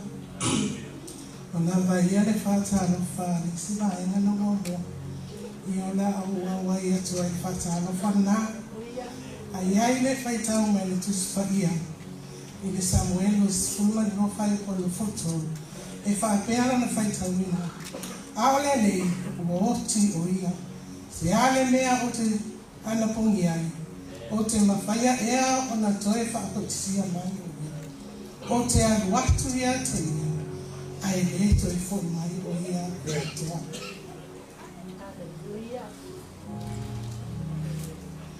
O whiu, o i wepa, i o apo, Ona matua o Yoapo ia mafatilua. E toa ono le whanau. E matua le teine e inoa i alveni. E whatua o mātu le monima. Pito ia sofara. Pito amata. Pito ai o tina. Longa lima lea ai ono ele ui. O mangene palangu. Ia lea lau manino. O i mātou le o le whanau o fitai. O le tua fafini. O le tamaa lea.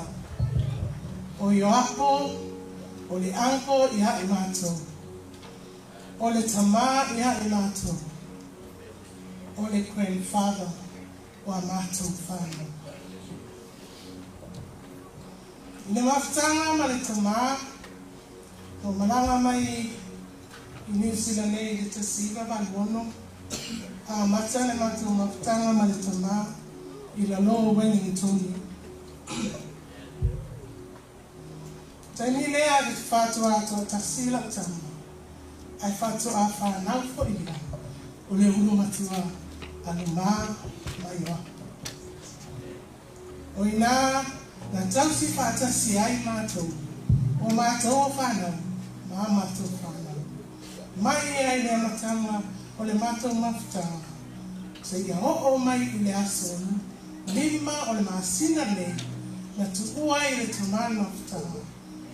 Whaia lava na mātou mawhitanga. O se tamā e whae ngoina ma whalo ngoina o le tamā i le whewhe i sangata. O le tamā koe ne e ai oapo o sangata e roto ita. O mea uma mātou a inga a vevesi e mafua mai o Yoapo. E I kaloa Yoapo.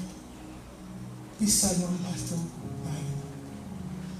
A o winga I o le tamā. E tau mai ai. O lai manao e le leise nāwha. O le tangata, o le tamā, whai whanau le hamaia I ha mātou whanau.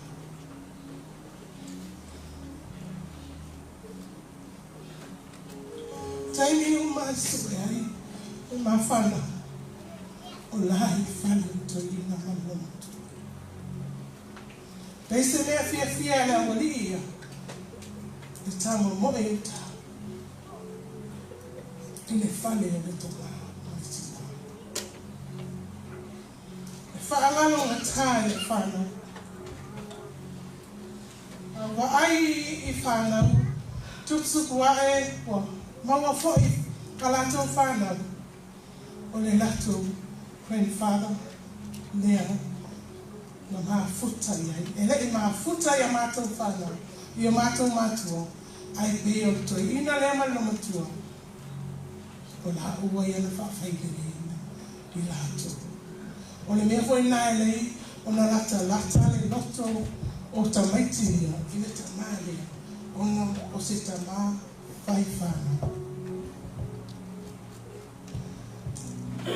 I le taimi e aso lulu o tina mawai atini. Tanga tu lau telefoni o share mai e tamaiti o lau ape li palma. E lei ma mawhai lau mawhau whau I dita. E anga na mātou tanu o mai le asto nai e le malusi le maus malusi le tino fusini I ngata. E no vili ai le aso lulu. Mātala noa whiawhia.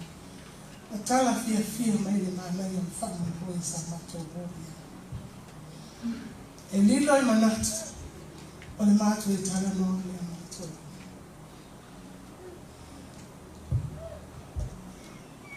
O le awhiawhi o sa aunga te anu whanima. Latu le hanga la tawale hunga le awanga to le fo I whanau. E tu so atu loa le bili no foi le whana. Bili atu le whana.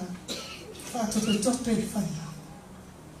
O le tamai o to e muzo tai.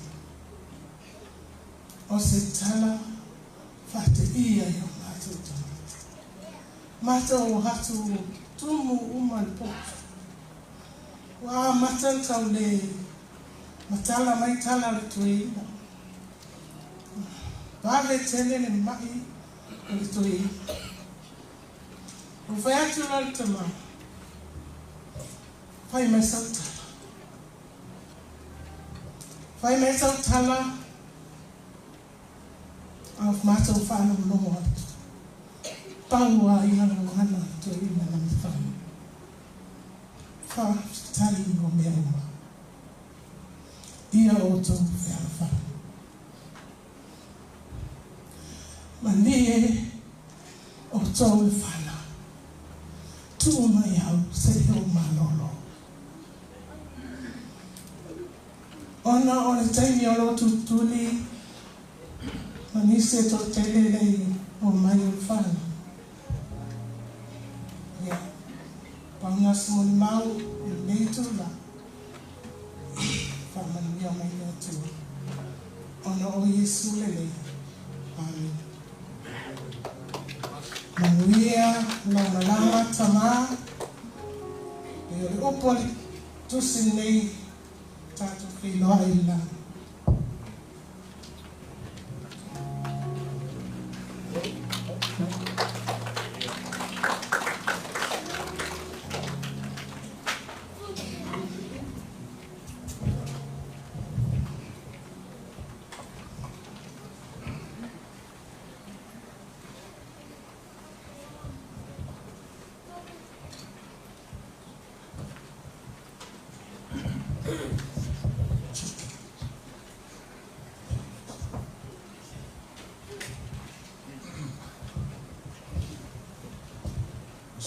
Masalo ile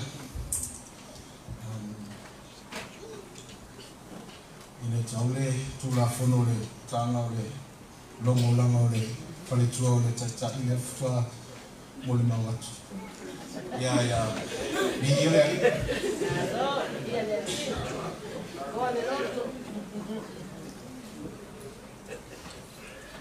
tulona lava le paia ma le mamalu o poto ile na yaso tulona le au fainga le venga paia le atua ia fionga le fai fiaunga le fale tua.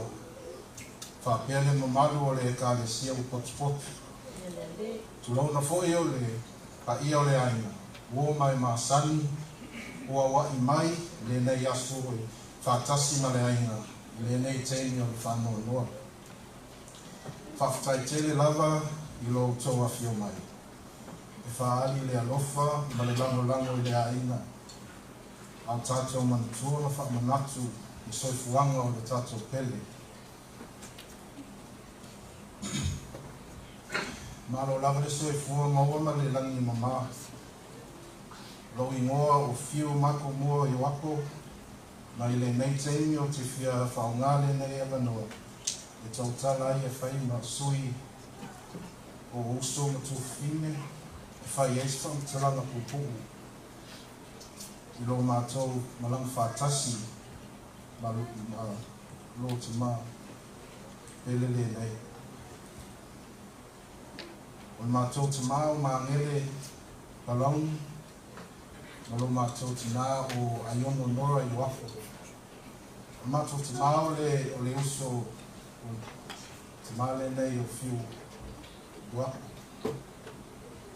O tō lua le nga maua ni kama pakeka i oe le kāpaka i o tara i asoi mātou mātua. Ia ora uso lai titile o Jesse, mangere Jesse, ia ma le uso matua leo Lilo o Miu.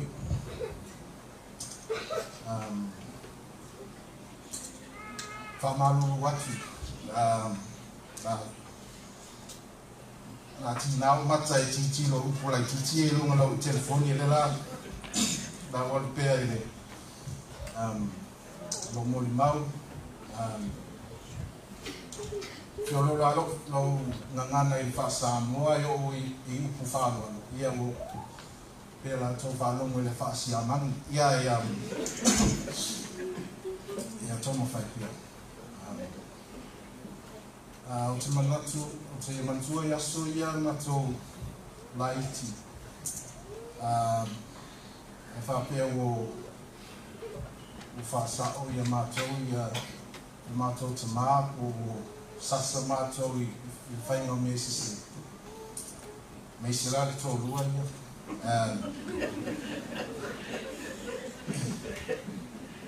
I mātou o sao i le whale o te māre nei. E moni lava e o te ngata e alofa, te ngata anga le lei, te ngata whai te ngata. E moni lava o le ia mātou, i whanau, o le te ngata o le te ngata o nofuanga saunga le mū. Ai mātou atu i le whale Austrina, tau i ai o whasi o mātou, e maua ele wha ma whanawhana ma pui i mātou. Ai le ai lava steini e tau le anga i mātou tamā. Tu sape e le fia ia tamā le nei i winga o ale me o whai a mātou tamā. E le tai ana whai si tala le anga i mātou tamā.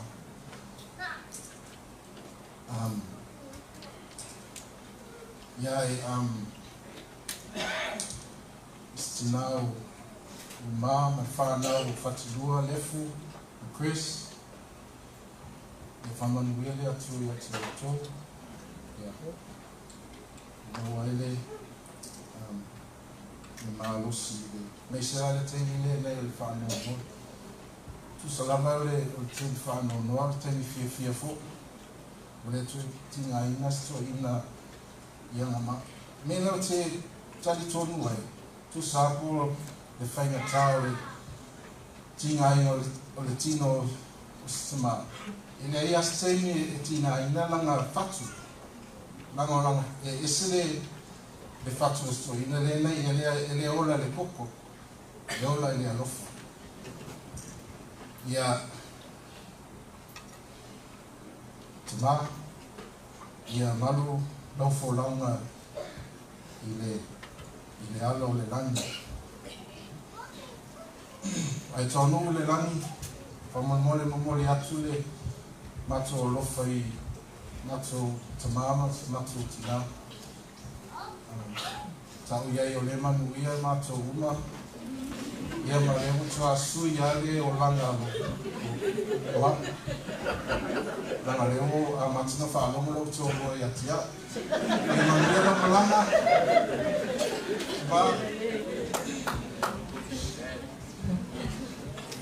Talo whanama.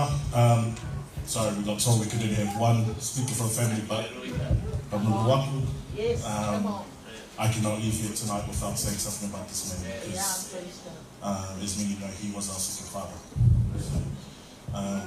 Talo whanama, my name is Mangele Jisi Yopo, youngest of, as we said, Mangele Pologi and Iona Nora. First off, just want to send our sincere apologies from my wife, Lissy, and our three oldest kids. They could not be here. They are heartbroken that they could not be here to celebrate this great man's life. But they see their love and everything from Brisbane. They would have given everything to be here, but yeah, quite for their passport, so they see their love. So when you think of Mount Miopo, as everyone has said tonight, the one word that comes to mind is love, alofa. This man was full of love, and it's good because you hear with all the old stories, this guy used to be the leader of the Bloods back in Saronga, but you hear in those stories, but then you see what he's been like over the last 20, 30 years. He is a man of love. He has loved all of our family, and once it's at Wedgeworth Road, everyone knows the address in our family. That's the safe haven for all of us, and like Phil said, it was a safe haven for us too. Because yeah, like we'll say, whenever we get a hiding or whenever, even just when we wanted to eat or food or anything like that, you know, 168 Wedgeworth Road was always the place to go. And he always welcomed you with open arms. There's no time where he would ever not make you feel comfortable. Your uncle was those ones where if he was buying Lefulu and Chris McDonald's, he would bring and tell us to come and eat. That's the way he was. He was always like that, always showing love to all of us. For me, he never missed any of my games. From the time I was 7 years old, without a doubt, every Saturday morning, rain, hail or shine, this man would walk to our house to come with me and mum to all of my games. And it's something I will never ever forget, because growing up, everyone actually thought this man was my dad, because he supported everything that us we done. If it was sports, if it was Polyfest, back in our youth days when we used to have youth rallies, choirs, all that sort of stuff that we were in, this man was there. Never had a car. This man never drove, never had a car, but he would always be there. He would always find a way to support us and to make sure that he was there to love us. And the one thing I always take away from Akuiapa is that love. He really showed me how to love my kids and my wife and my family. And you see the love from all of the youngsters, Messiah, all those boys, Michael, all these boys that have cared for him over the last few years. I mean, thank you guys. You guys have just been amazing. And for us living in Brisbane, it's just been godsend to see you guys taking care of him. And it's because you guys have felt that love from Akuiapa and Atsumama. They have always been another set of grandparents for my kids, our kids. And this man was just full of love.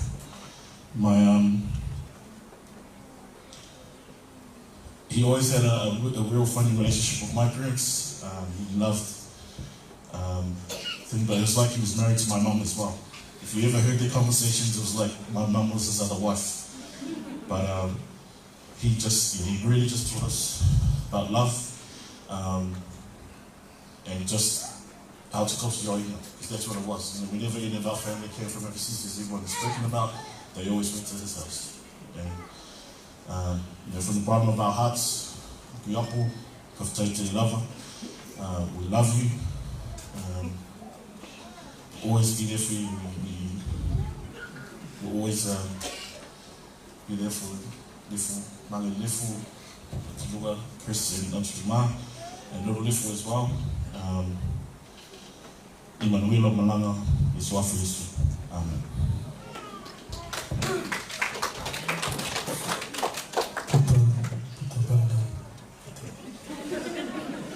Talofa, that's all the sound I got. My name is Andrew Pauyo Iwapo. I'm the oldest of us three. And, I'm going to try and keep it as short as I can, but I actually, pretty much everyone that's come up and talked has talked about there's a celebration of life, because faith has come out tonight a lot, which is really different from how I was growing up, because a lot of it was more religion. But now, we have the praise and worship in the beginning. Everyone's talked about the goodness of God so far as I've come up and shared the Morning Moles. And so it fills my heart to know that there's so much faith that's in this room right now, and for all of us that have grown up and seen the journey that Akuiapa has been through, to see his faith and to know that he's in a better place makes things so much better, makes this not a sad occasion, but an occasion for us to praise God and to say, salvation is a great thing.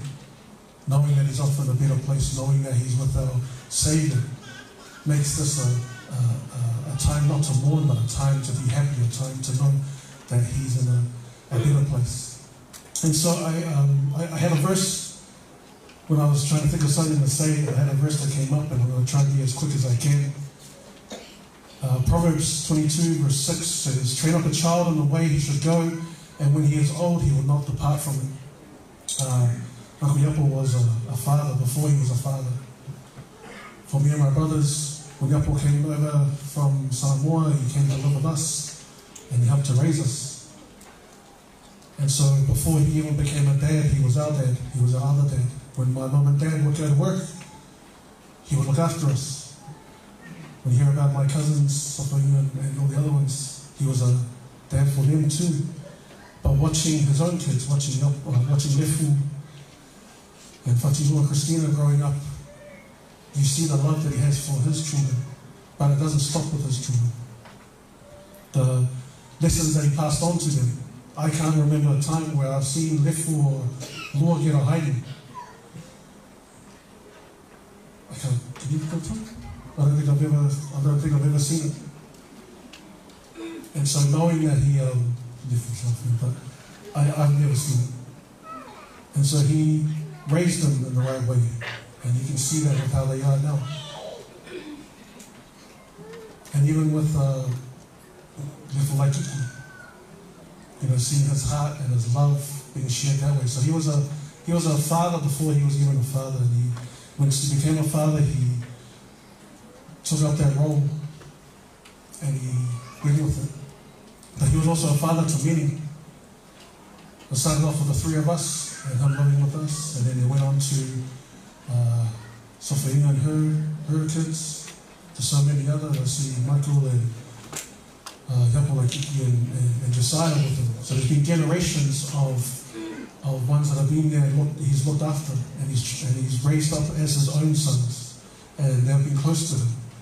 And I praise God for that, because he never smiled. he really showed emotion, but he loved. He had a massive heart. But the best way that he was able to train up a child, the best way that he was able to show faith, was that he was a father to the fatherless. Years ago, there was a little Samoan girl that came over.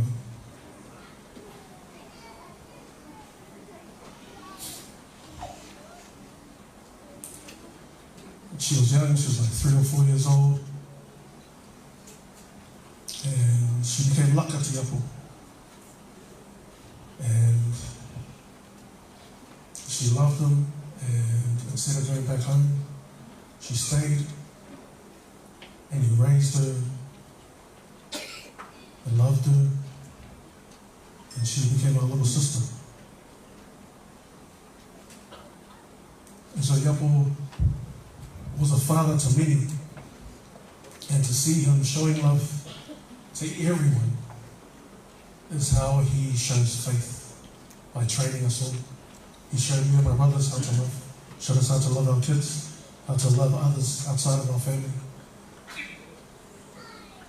And so I hope that to my kids, I hope to the nephews and the nieces, you hear this and you understand when everyone comes up to talk about Yapo.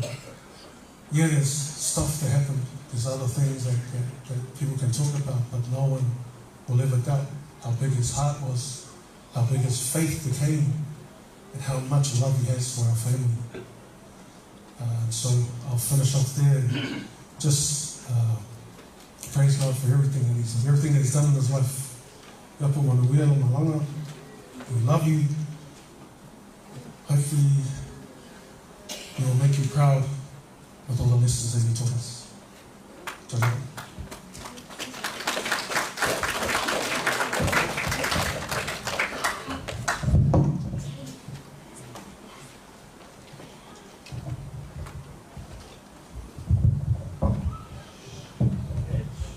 Kene tula tasi e runga, alo mui o awa, oisina, umi foina, rana yaro, alo tau awa, ewa, eiti a umata tau, ia whaftai atu rana yaro, ole, no tato ho mai moni mauri, ole nei ko I whanau rā I ato ina le sa, tene na moni mauri, nei ko, me rā leo te whara auto e vaenga leo, o mai umani mane, mai umani mane, e whaasora leo tau moni mauri, I momi muki, a whalomo atu e le mwhaia na whaia e so waro titi ia se tara.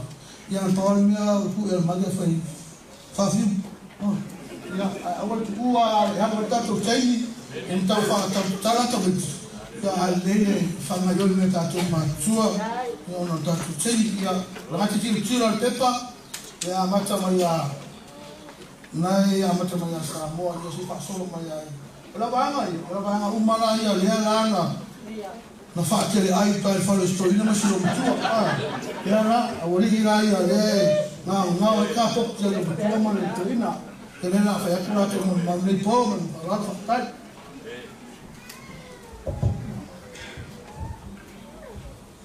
God is good all the time. Ia ka mai fa salam wa tawi tau le asole ni le fa ye yova. Tātou te oli mo fia iai. Ia te loa te ni whaatano whane nei a fiafi.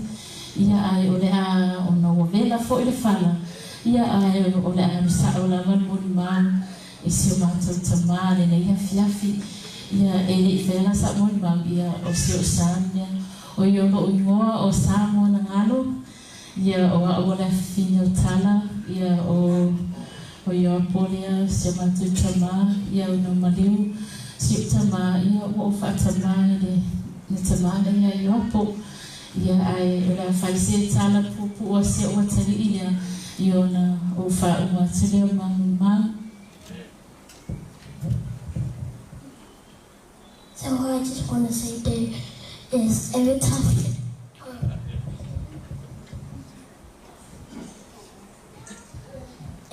when I go over, Dad always told me in Liverpool to come to the front and know what you said, but that why I don't go to Liverpool, that's not because I'm too lazy to do it. Ia na vini ne fiafi ia o se molimano te fia whaiale nei tama. Ia e sa'alama whaamaoni nisi o molimano mawai atu poi o se tamai tumu i le lotu alofa. O se tamai whaamaoni na alofa i mātou. Ia o ne mea o te mautawina mai nei tama. O yo apoma se mātou tina i alma. So se teimi lava o te aluai au ai ele mamao lo whale mana la whale. Ia e pengane ni mami inu te lava. Ia o le teimi lava e ai leo so ia alua e whangaluinga. Ia o le teimi leo te manava mai li pō o te whangaluinga pō. Whaisina o mua ia na o wanu ai lea e asi atuina alua.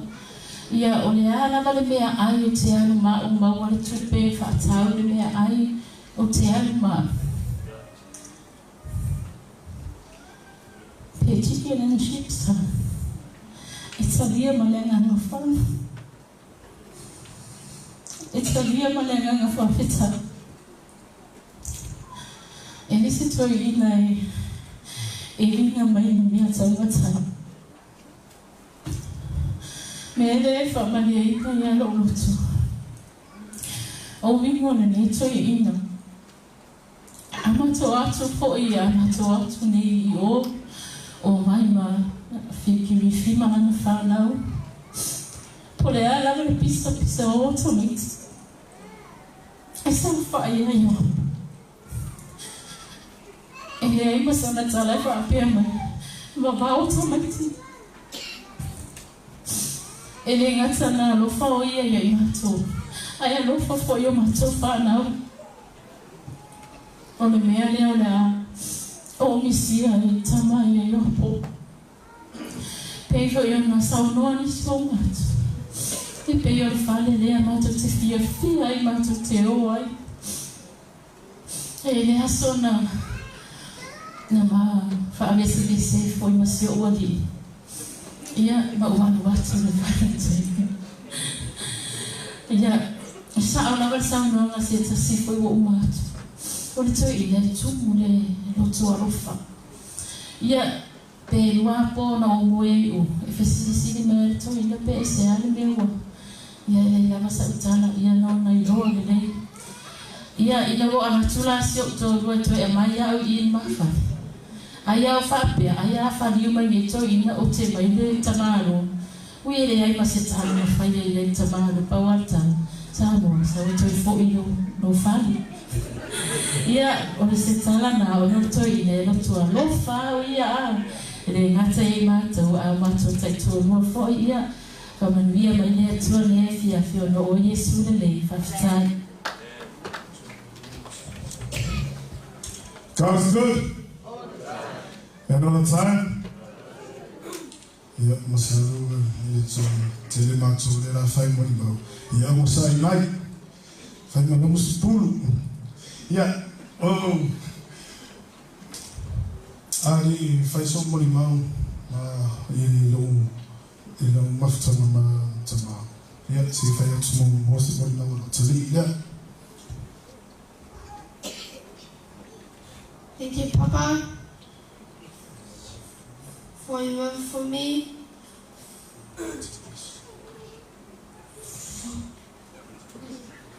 For everything of it. For feeding me. I love you. I miss you. They had to make them. Yeah. Mo lava ma. Sino after the tour. After foi fanga mala to fale tour. So wo was yes mai. Yeah, that's why ni Manyusino Samoa Australia. Sidi ma fafitai de ma paia de tour. That's what fantastic yafi. Yeah. Long war for you, for ma. You are tinale na muri mau. Many tinale na muri mau ni. Yeah. Le tu kai kai. Wala ma ma tinga ya special ma ma kwa mo. Yeah. Tama foi so time yafi pastor Imomo. Yeah, yo, brother, grandma. I follow what to Murimau. Oyapo foi na Totama. Yeah, only Sinatala, my Sinatala, Maftana, Montamalia. Just short story about my life with dad.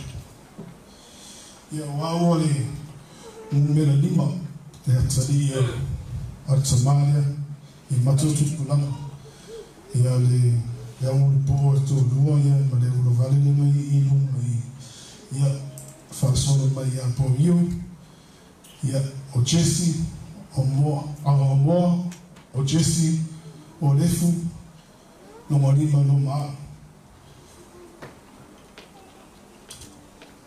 Or the Somalia, and more enough.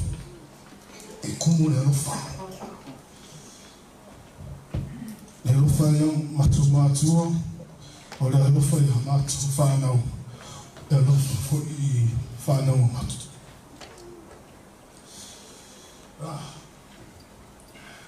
Somalia is full of love, full of care. He always has our back, no matter what. He always looks out for us, and he always prays for us. This man is the reason why we have many blessings in our lives. Amen. Yeah, stories that will never be forgotten. Yeah, when I was in primary school, I got kicked out of my primary school where I stayed with my parents. So they sent me to Felicia Primary School because my auntie Nora was there. Maybe she could control me when I go to school. Yeah, when I was at Felicia Primary School, I stayed at Yopo's house. It was like my second home. But then going back to my parents' house, every weekend, every school holiday, you'll still find me at Yopo's house. A lot of memories and a lot of things that we can take from Yopo's house. It is our place of protection, our place of safety. It is our place of joy. That's why we love to go back to the old man's house. Growing up with Yapo, he's never changed his love towards any of us kids. But there is other wingers here only stay with the adults. But when it comes to the kids, he never changes. He's always just full love. That's why we love this man. That's why, because of how he cared for us. And then growing up, and now I got my own kids, especially with my son. In Yumai, Vesini Mayo, our film affairs. And in my fires, whenever we go over, he'll go into Rapo and, oh, Papa, can I stay over? And his Papa was like, yeah. There are most times where we don't want to leave him there because there's some conditions. But every single time we do leave him there, he's always happy, he's full of joy. Taking whalongo mai leo tani, he la rukoi. My wife sent me a video. And he was crying so much. And he said, oh, it's another worst day ever. Because he finds it hard when someone passes away because he's lost someone that's really close to him. But Dad, rest now. Join our angels up in heaven. Say hi to all our family that's already there. So, sekarang matutina, Yuma, ele umai, ele ngata ima kukafsi haoi. Forever will still be there. Forever will still be there to help you and support you. Ye loko kele, ele ngata wena lofa anam. Therefore, Lou and Chris will always be standing next to you. Especially you, my brother. We love you, and we're always here for you. Dad, yeah, Mom, we're mahana. If it's a love, I'm a woman. Yeah, it's a love.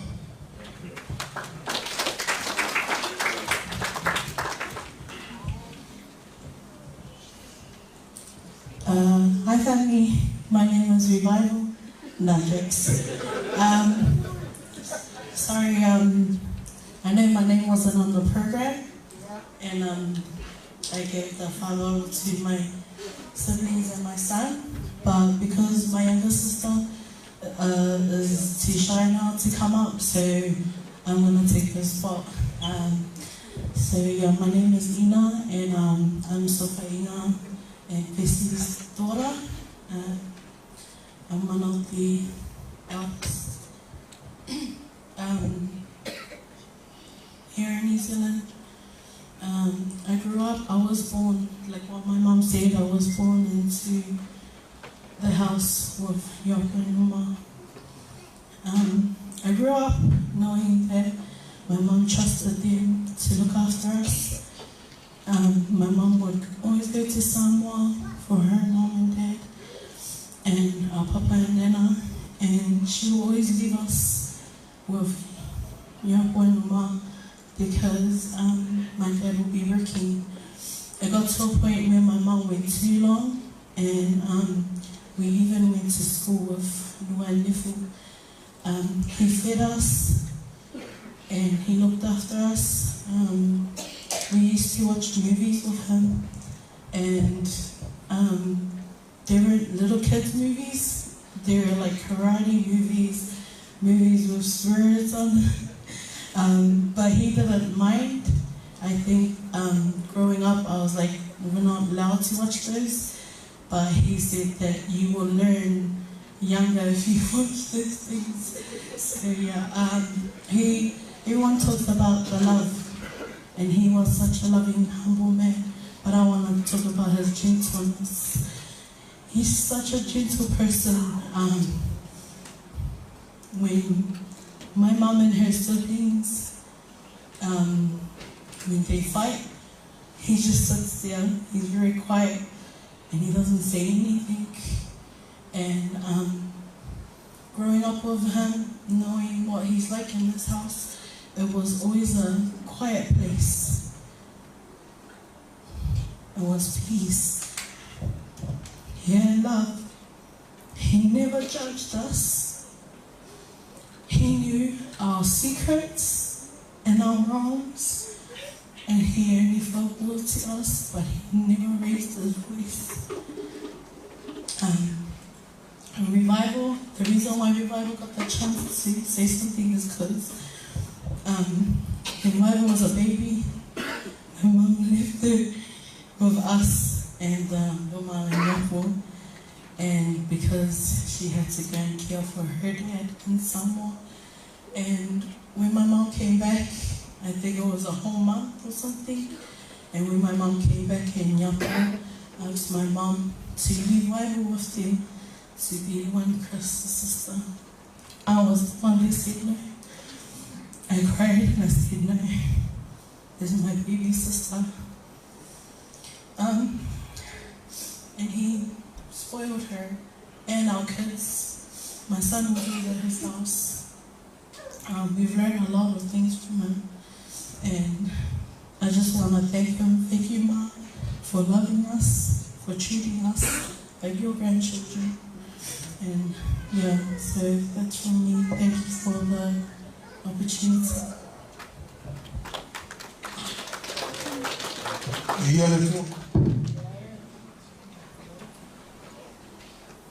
Yo. Wa fai mo ko inga. Ora wa. Awa ulang mo ko in. Wa format. Today I just want to share a few words about my Papa Yopo. Papa was someone who always made us smile. I will always remember going to church with him while everyone was listening to the pastor talk. Yopo would ask me to massage him right there in our seats. I think I might be the only person giving Yopo a massage in church. That's the kind of person Yopo was. Relaxed, funny, and always making memorable moments special. I'm really gonna miss him. But I always remember the laughs and the times we shared together.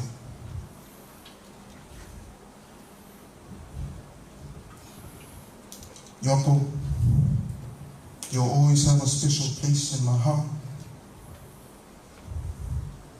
The way I look in your boy, not for folk on look.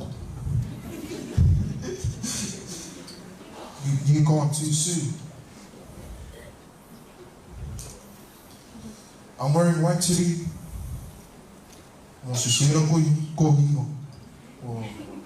Or rush.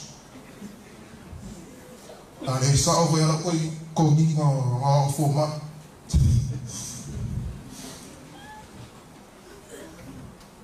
I love you, Yopo. Say hi to my nana and to our family members out there of Kailama.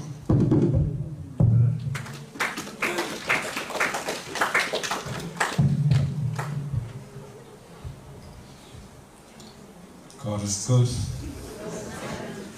God is good. For those who don't know me, my name is Michael Manoa. I'm also one of the Boinga's favorites. I feel very honored to be able to stand here today and speak about someone who meant so much to me and to all of us. I still remember being there at the hospital, standing beside him and holding his hand, seeing the pain he was going through. It was a moment that will stay with me forever. When he took his last breath, it's one of the hardest things I've experienced. In that moment, I didn't want to believe that he was gone. I kept wishing it wasn't real. He wasn't just someone in our family. He was someone who brought us together, someone who showed us love, strength, and faith. I'm going to miss him so much. I'll miss walking through that front door and seeing him sitting on his chair, just like always, either reading his Kuspaio or watching Tautaiai. Those moments might seem small, but to me it meant everything. He taught us a lot without even saying much. to his actions. He showed us what it meant to be strong, to have faith, and to love your family. His presence alone brought us comfort to people around him. Today is painful for us, but I know that he would want us to stay strong and to continue to look after one another. That's what family does. We stand together through the hard times. Would like to thank Lefu, Loa and Chris for everything they've done for me and for all of us, especially for the Koingo.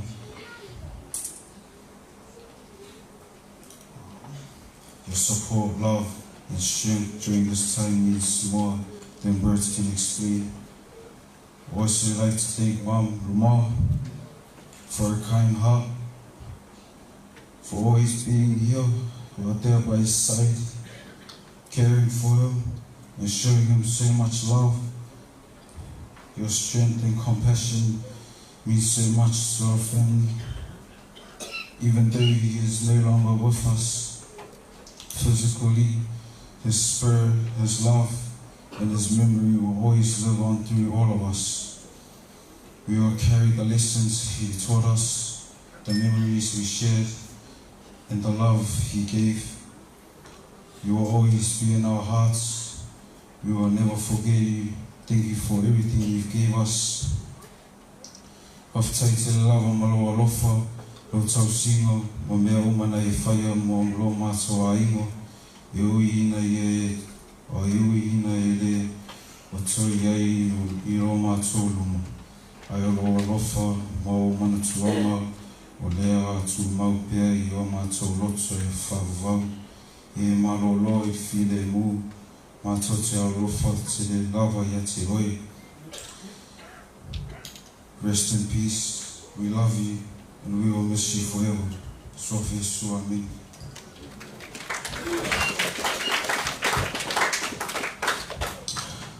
Hi family and friends,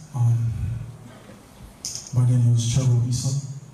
And my mom is Brian and Nino, and my grandparents is Safai and Bessie.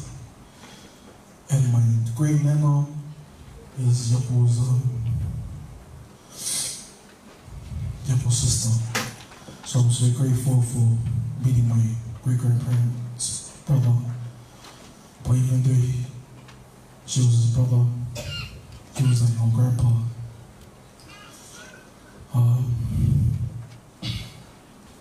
As you can see, my brothers back here will have bodies. Now I'm not the one that doesn't have a body. It's because the Koinga never complained about my hair. Every time I got a haircut, came back here, he never complained about my hair. But my parents and my grandpa does.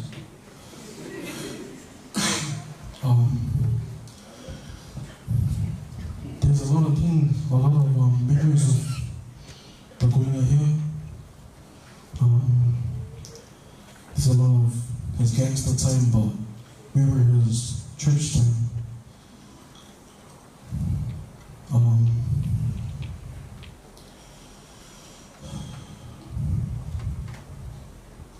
One thing about the Koinga, he would always have dinner.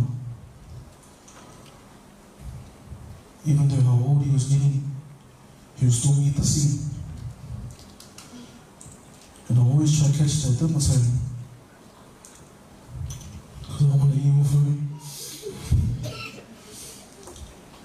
Yeah, there's a lot of memories. There was a time when we broke his toilet. And he was pulling us from his house. Yeah, Yapo. I was little Yapo that broke the toilet.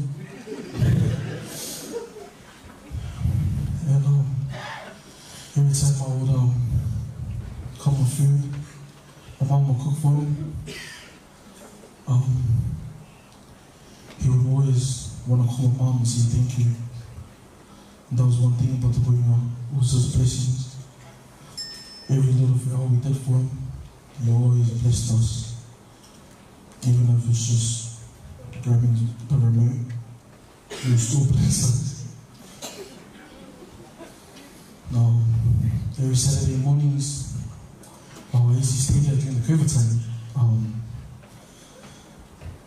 On Saturday mornings, the Koinga has to morning shows, and as my family knows, I'm not a morning person. So the Koinga was calling me with his koko and trying to wake me up, but I couldn't wake up. So that morning I had no breakfast. The Koinga was mad, but I love you, Paul. You always be our grandpa. We want to miss you. Now we don't even want to see our parents to come to your house now. I want to say Mama's name. Mama and Chris. Now we need to be the Koinga's boys. But we're your guys' boys. And never know. I want to miss you, Grandpa. Especially my family stuff. You brought us all together. And yeah, thank you so much. And what I feel.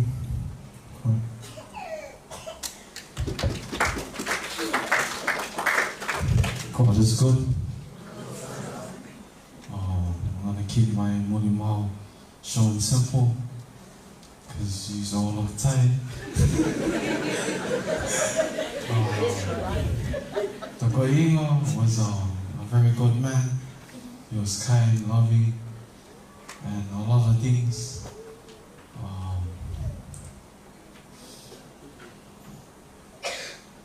There's no words to explain the feeling that I feel right now. Because I miss him so much, and I still can't believe he's gone this early. But Yapo, I love you. I'll always miss you, and I'll never forget your kindness and love that you shared to all of us little ones. And thank you for everything you've done for us. Trevor Bertha told me it wasn't me. Yeah. Amen.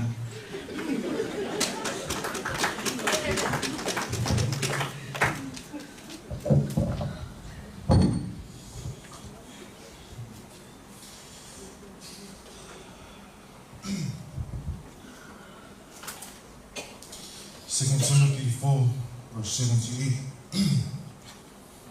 I have fought a good fight. I have finished the race and I have kept the faith. Henceforth there is laid up for me the crown of righteousness, which the Lord, the righteous judge, will award to me on this day, and not only to me, but to all who have loved his appearing. Mamma fata ala fatu. So the feeling of the for the tour. Or you last year, but this year, I know more. The mission mom, I found out the water, Fabrica, and yellow money. Or I didn't look for some more. Yeah, hello everybody, my name is Josiah Fonga. I am one of many favorites of this man, but definitely his favorite chef. My mom is Sofaino, my dad is Kaikai, the Fiamali here. If there was a word to describe that, it would be resilience. Someone who fought to the very end. My dad did not want to leave, because on the last night all he wanted to do was go home. As I was holding his hand, I knew the time was coming. I'm really going to miss you, Dad. Walking through that door and seeing you sit there on your chair and asking me, "What? Why am I not?" Or, "What? Why so?" Like I couldn't just walk through that door. But he would always say, "My Lord," he proceeded to ask me, "What am I going to make for dinner?" Because he loved the food that I was cooking. One thing I always treasure is the many times he would say, "From when we are there to you, Ia whai e lea tua se no mana I manuia mo oi o lau kini. One thing my parents always told me is to look after Yoko and Numa and our elders because that is where the blessings come from. And I get that with me every time I serve in God. If there was one thing I would take from you, it was your heart for Numa. It was the best love that I have ever come across. A love that was filled with respect for each other. A love that could not be separated. And most importantly, a love that was founded upon God. To Uncle Lefu, Auntie Loa, and Auntie Chris, thank you for showing us young ones how to love a parent to the very end. How to stick by them through thick and thin, and how to cherish the moments. My heart aches for you, but also rejoices knowing that you have done all you could for Dad. So Mom, Profetailo, Loa Lofa Yata, Loto Singa Yatia, Profetailo, Loto Faya. We love our woman to see them of Tama Maritama. I want my wily of a no, I fancy the E9 no much out of it. Dad, we are no more. It's a fellow in the land, woman is so near that so. But for telling more, Dad, I'll take the body. Or that matters to see a bear, mom. See all the time it's Lord to fellow here in the land.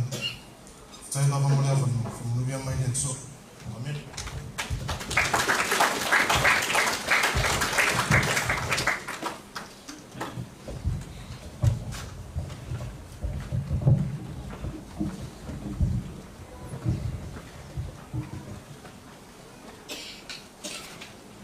Na me to fa ma fa so pati le fe. Hallelujah. Ma ko. Yo le lavai. Ma wasina mo no ti e mo tato. Amen. Mata no fie ya ma o ne chef. Fa autua mo ma o fa na o le. Ile lo fa neto ina. Amen. O so va bene. Ata to ti le yo to le pore tu was o so bene. O so mo li. Fa lo mo ma o mo li. On bel le ya. Nei, ma se me fare con un milione. Anche io mi fare con un milione. Dai, era come la ottenere. Sama tu non fu mai a poi a soia. Tutta si ma fana.